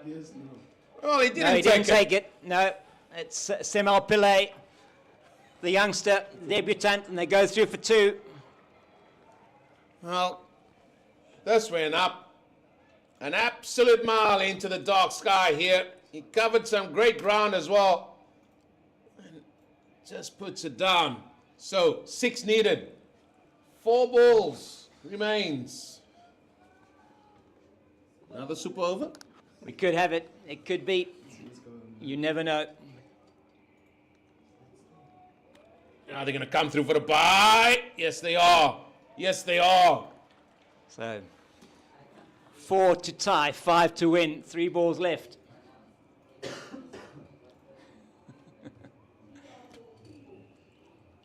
And there's plenty of 2s on offer, as you say, Eugene. I wonder how many teams in their planning, in their prep, has trained for the super over. Yeah. It is in the rules. It's in the It is, yes. And apologies once again that got that wrong. That it is in the rules. In the women's game in this country, there are no super overs in their round robin phases. They tie. If it's a tie, it's 3 points each. So. Well, that's flicked to the onside. This will be 2. You can bet yourself. Here they come. And it just says again, you don't necessarily have to hit boundaries. Just got to run because you only need to score 8. 5 runs on the board. They need 3 off 2 deliveries. Well. This is it's going down to the wire once again. Could we have asked for anything more exciting here? I'm glad we got the early start. Brilliant. There we go. 2 balls to go. 3 runs needed. That's going to go to point. Will just be 1. Now then. Oh, my word. 1 to tie. Deja vu? Yeah. 1 to tie. 2 to win. Well, I think what he's asking here is, does wicket play a role when it comes to super overs? No, sure not at about all. that? Not at all. Okay. No. So they need to get the runs. They need to get the runs. Okay. So Grant Rulofsson, he's basically going to have to run, which is what we saw previously. But I'm sure that's Yeah. what Clyde Reese was saying, was just asking Maria Erasmus there. So, deja vu. Yeah. 2 for the win. 1 for the tie. Dot ball. Dolphins win. Or a wicket. Dot ball or a wicket. That'll be the run. That'll be tied. We're going to have another super over here. So 7 without loss. We go to another super over. And they're just asking there what's going to happen. We are going to have a second super over according to the playing conditions. And those that I did read to you. And this, they're getting the consultation with the umpires. But that is going to be another super over. That is the question. I thought that might be the question that was asked to Maria Erasmus. And still they're going to be asking us questions. But again, those dot balls off the hip. Yeah. We're looking at fine margins. And when you look at this game, across the finer margins, it just gets magnified. What we don't know is, in terms of the super over now, which team is actually going to come out to bat. No. Will be the Dolphins again? No. So the team that was batting last, they will still have to come back. So they will have to bat first. So Goldrush Boland will bat first here. And still there's a little bit of a debate going on because now we see the third umpire and the coaches all in consultation out there. And there's a lot happening. Yeah, we see Justin Anton talking to his batters. We've got, I think, is the match referee out there or not? Not at this stage, it looks like. But we have got Abdullah Steenkamp, the third umpire, out there as well. Maria Erasmus is now just explaining to Quinton Friend and John Smuts exactly what is going to happen. And some smiles all around there. This is unprecedented in South African, in the T20 challenge as far as we're aware. First time we would have gone to a second super over. And what's your thoughts on that super over? I mean, Boland could have played it a bit. They could have been a bit more clever. I think you're right in terms of how they played it. They didn't need to get the boundaries. I think Clyde, perhaps off that first delivery, was the one that really was where they lost it. They didn't lose it, but where they weren't able to get the runs. So it's going to be interesting to see now how they approach this particular super over, because they're now having to set the score, which is very different from that point of view. Well, we'll see the same 2 men out there again. Looks like both the umpires, they are happy with that. And as you said, this is unprecedented. The second super over. in the same game. Yeah, and is going to be, at this stage, the same two batters that they weren't out in that previous over. So I'm wondering whether, if you are out in a previous super over, whether you're actually allowed to come in for the second one, but not quite sure. We'll find out about that as we go along. Well, this was that super over. This was the first one. Started well for the Dolphins, where Deploy put that onto the banks. Then after that, it was a little bit carnage. Bold. Then trying to play the ramp. Just managing to get it to Sia Mahima. And that meant that they needed 8. And then Nokia, he was in bowling some real quick deliveries. Dot ball to start. And this went high up into the air. And Pillay getting there. Dropped that. They were coming back for 2. Wow. Change of ends. It looks like you're not allowed to bowl the same bowler, or they've decided they're going to bowl Andile Semalani. I'm not sure. We're getting some conflicting information on that, so we don't actually have those playing conditions in front of us, but we'll just call it from what we see in front of us at the moment. Andile Semalani is going to be bowling this over to Clyde Fortain. He's on strike. Oh, that's in the air. Oh, this is going to land in an all-important fielding position called no man's land. Through they come for 1. Now, he hasn't got the pace of Henrik Nokia.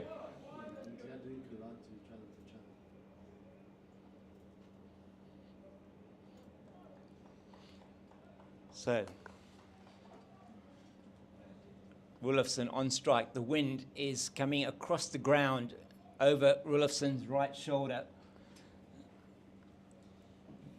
So anything straight will be picking up the wind. Oh, that's coming down the ground. Clyde Rees-Fortain will come back for 2. Bryce Parsons with the field.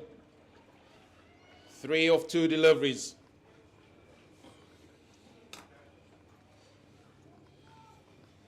He's swinging himself with their feet out there now.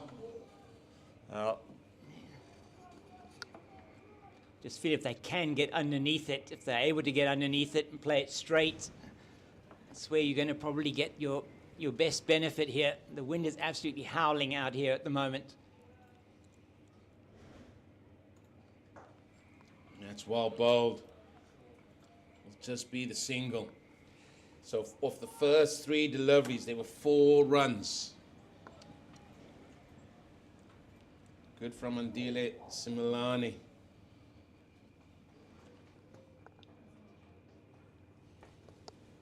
Well, we're in uncharted territory here.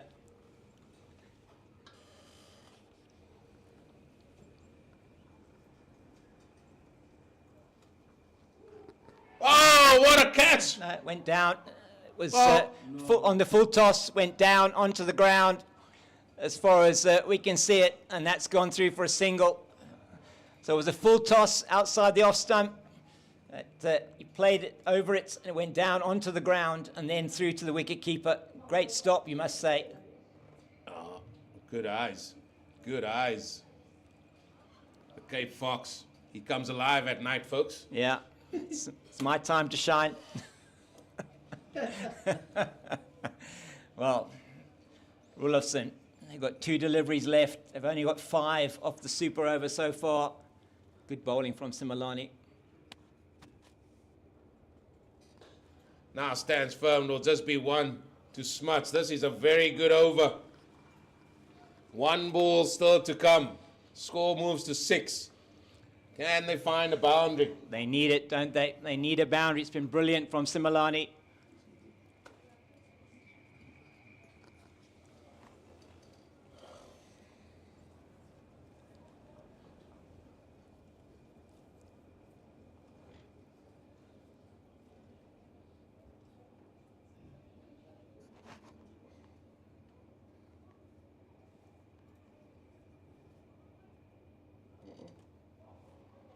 Well, he's managed to get that ball down to third man. That's Ball's gonna be running for 4. away. That's going to go for 4. Believe And it. that takes him to 10 runs off that super over.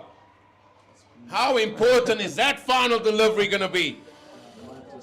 Well, can you believe it?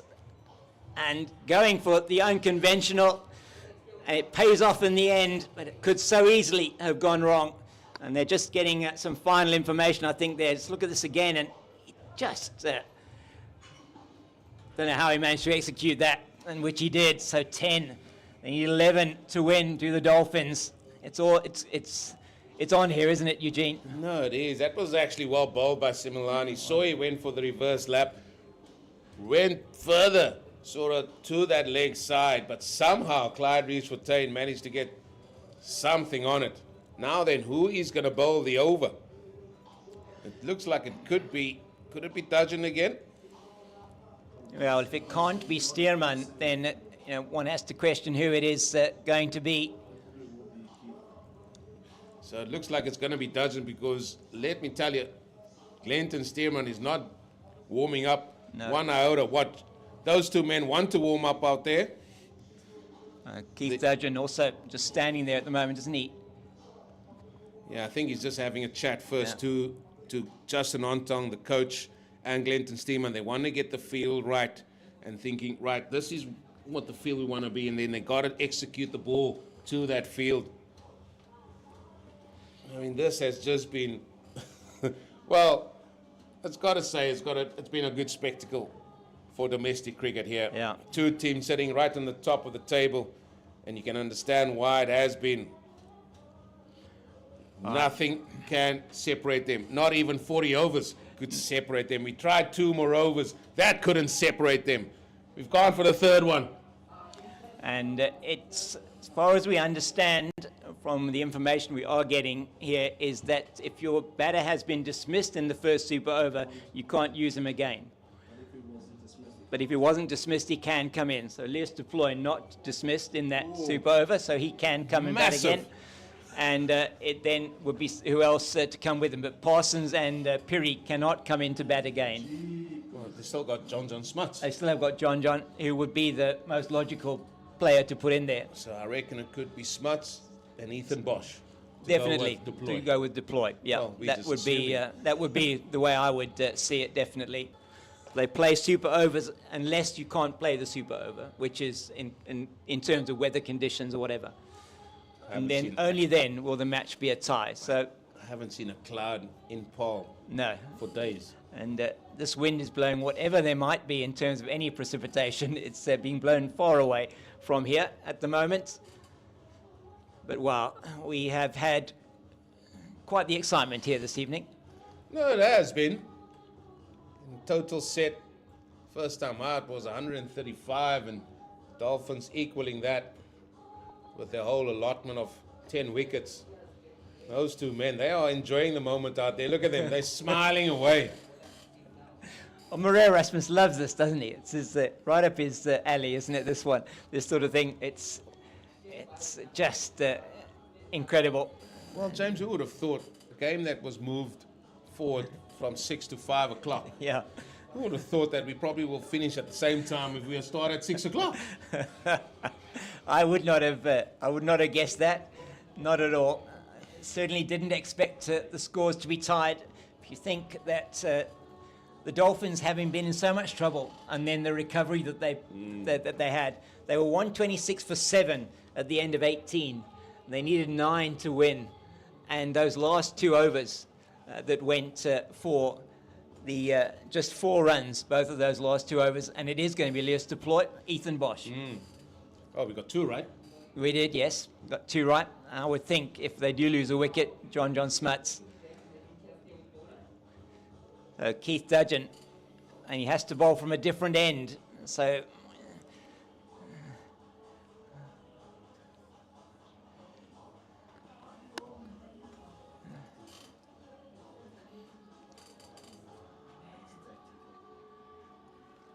well, at least we didn't have to go for the boundary count back, did we? So that was good. No, we didn't. Definitely not. Well, there's 1 boundary scored. And will that prove to be crucial? Let's deploy. You think he's probably seen this, done this before? Yeah, and one thing he will do, I reckon he's going to give himself room here and he's going to try and hit this through the offside. That's the way the breeze is blowing. If it is back of a length and tucking him up, he could just nudge it onto the onside and try and run two. So both these men have to get their running skates on. Hope those hamstrings are well and truly warmed up. Yeah, I think they will. I think they're going to run hard. Dudgeon got ball in hand.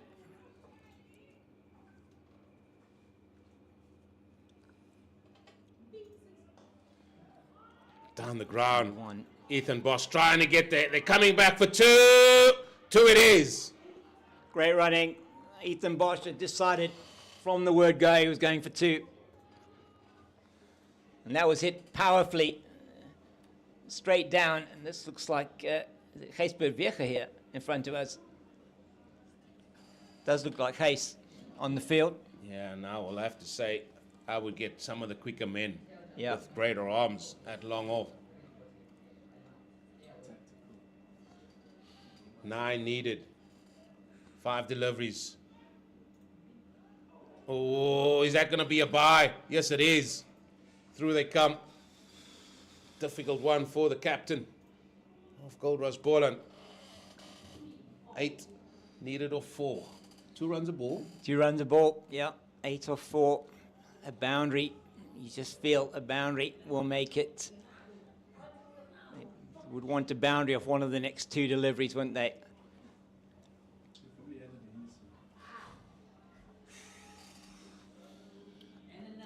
Birthday boy having great excitement here. Yeah. Producer Bandile. Yeah, he's hoping there's going to be another super over after this.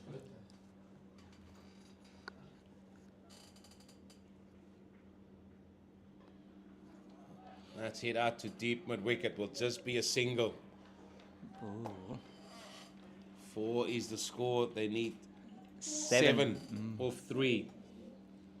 Now, loose deploy. We've seen that magnificent pick-up shot that he played in the first super over that went over deep square leg. He's going to be hitting. If he does the same one, he's hitting to the bigger of the boundaries and into the breeze. Hence why I say he might be targeting the offside boundary a little bit more. Yeah, and Dudgeon's going to know that he's going to want to maybe move across. He's going to try and bowl it outside the off stump. And that's high in the air. Van Bries is underneath it. Takes it. Bags it. Well, my word, it just got underneath it, too much underneath it. And the breeze couldn't take it over the man that we call the breeze.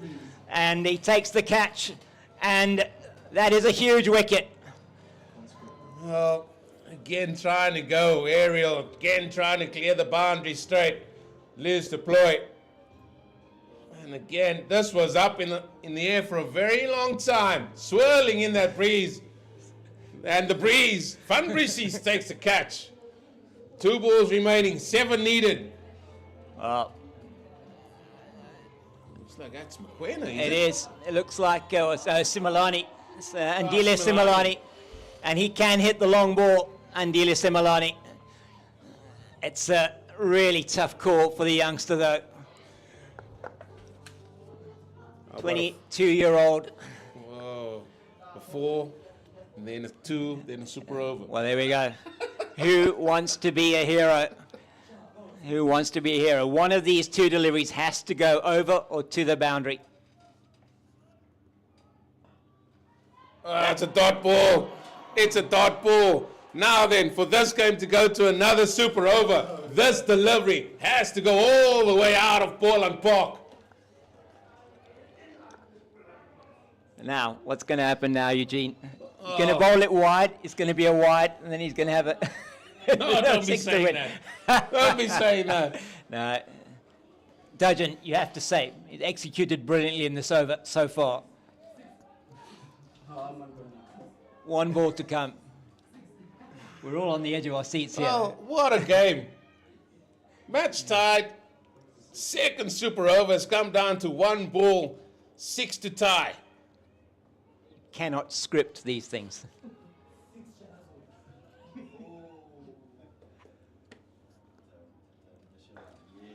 That's it. Well, there you have it. There you have it. Boland maintaining their unbeaten streak. They go 5 from 5. And look at the joys, look at the happiness of those group of players. Clyde Rees-Fontaine winning this one in the second super over. What a night of cricket. Well, this is something that I've never witnessed before. It's absolutely incredible stuff. The scenes here at Boland Park, incredible. A match between the two top teams, you have to say, in this competition so far this season, and it has delivered beyond expectations. Well, 100%, 100%, and again, I'm glad that I was here. I'm sure the Cape Fox, he's glad that he was here, and I'm sure you're glad that Pitch Vision was here to bring you what has certainly been unprecedented. A game going to 2 super overs, eventually won by Goldrush Boland. In the super over, it was the second of the super overs, and they extend their lead at the top. It has simply been a quite magnificent night. It has. I don't think we can say anything more than that, Eugene. And thanks to you, thanks to the production team here from Pitch Vision, thanks to Nathan Gogela, who's was with us this evening as well, sitting behind us here on the edge of his seat, as we all have been at Goldrush. Here watching Goldrush Boland play against the Hollywoodbets Dolphins. And just a reminder, there's a lot more of action like this that you're going to be seeing on Sunday. The doubleheader, the women's game starting at 9 o'clock, the Western Province women against the Dolphins women, and then the men playing in the afternoon as well. The men, Dolphins men against the Western Province men. If it's anywhere near as exciting as this, you cannot miss it.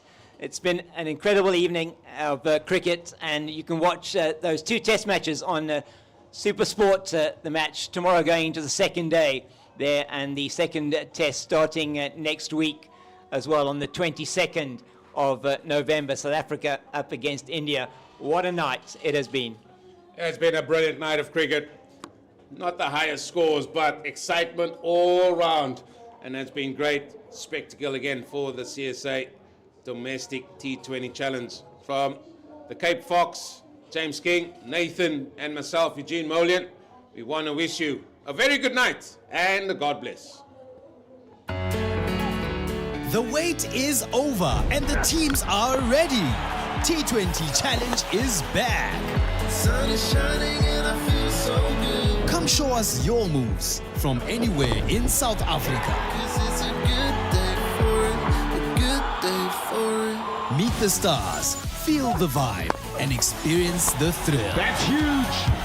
That is out of the park. Support your favorite team in your favorite city. Brilliant catch. Bring your energy, bring your passion.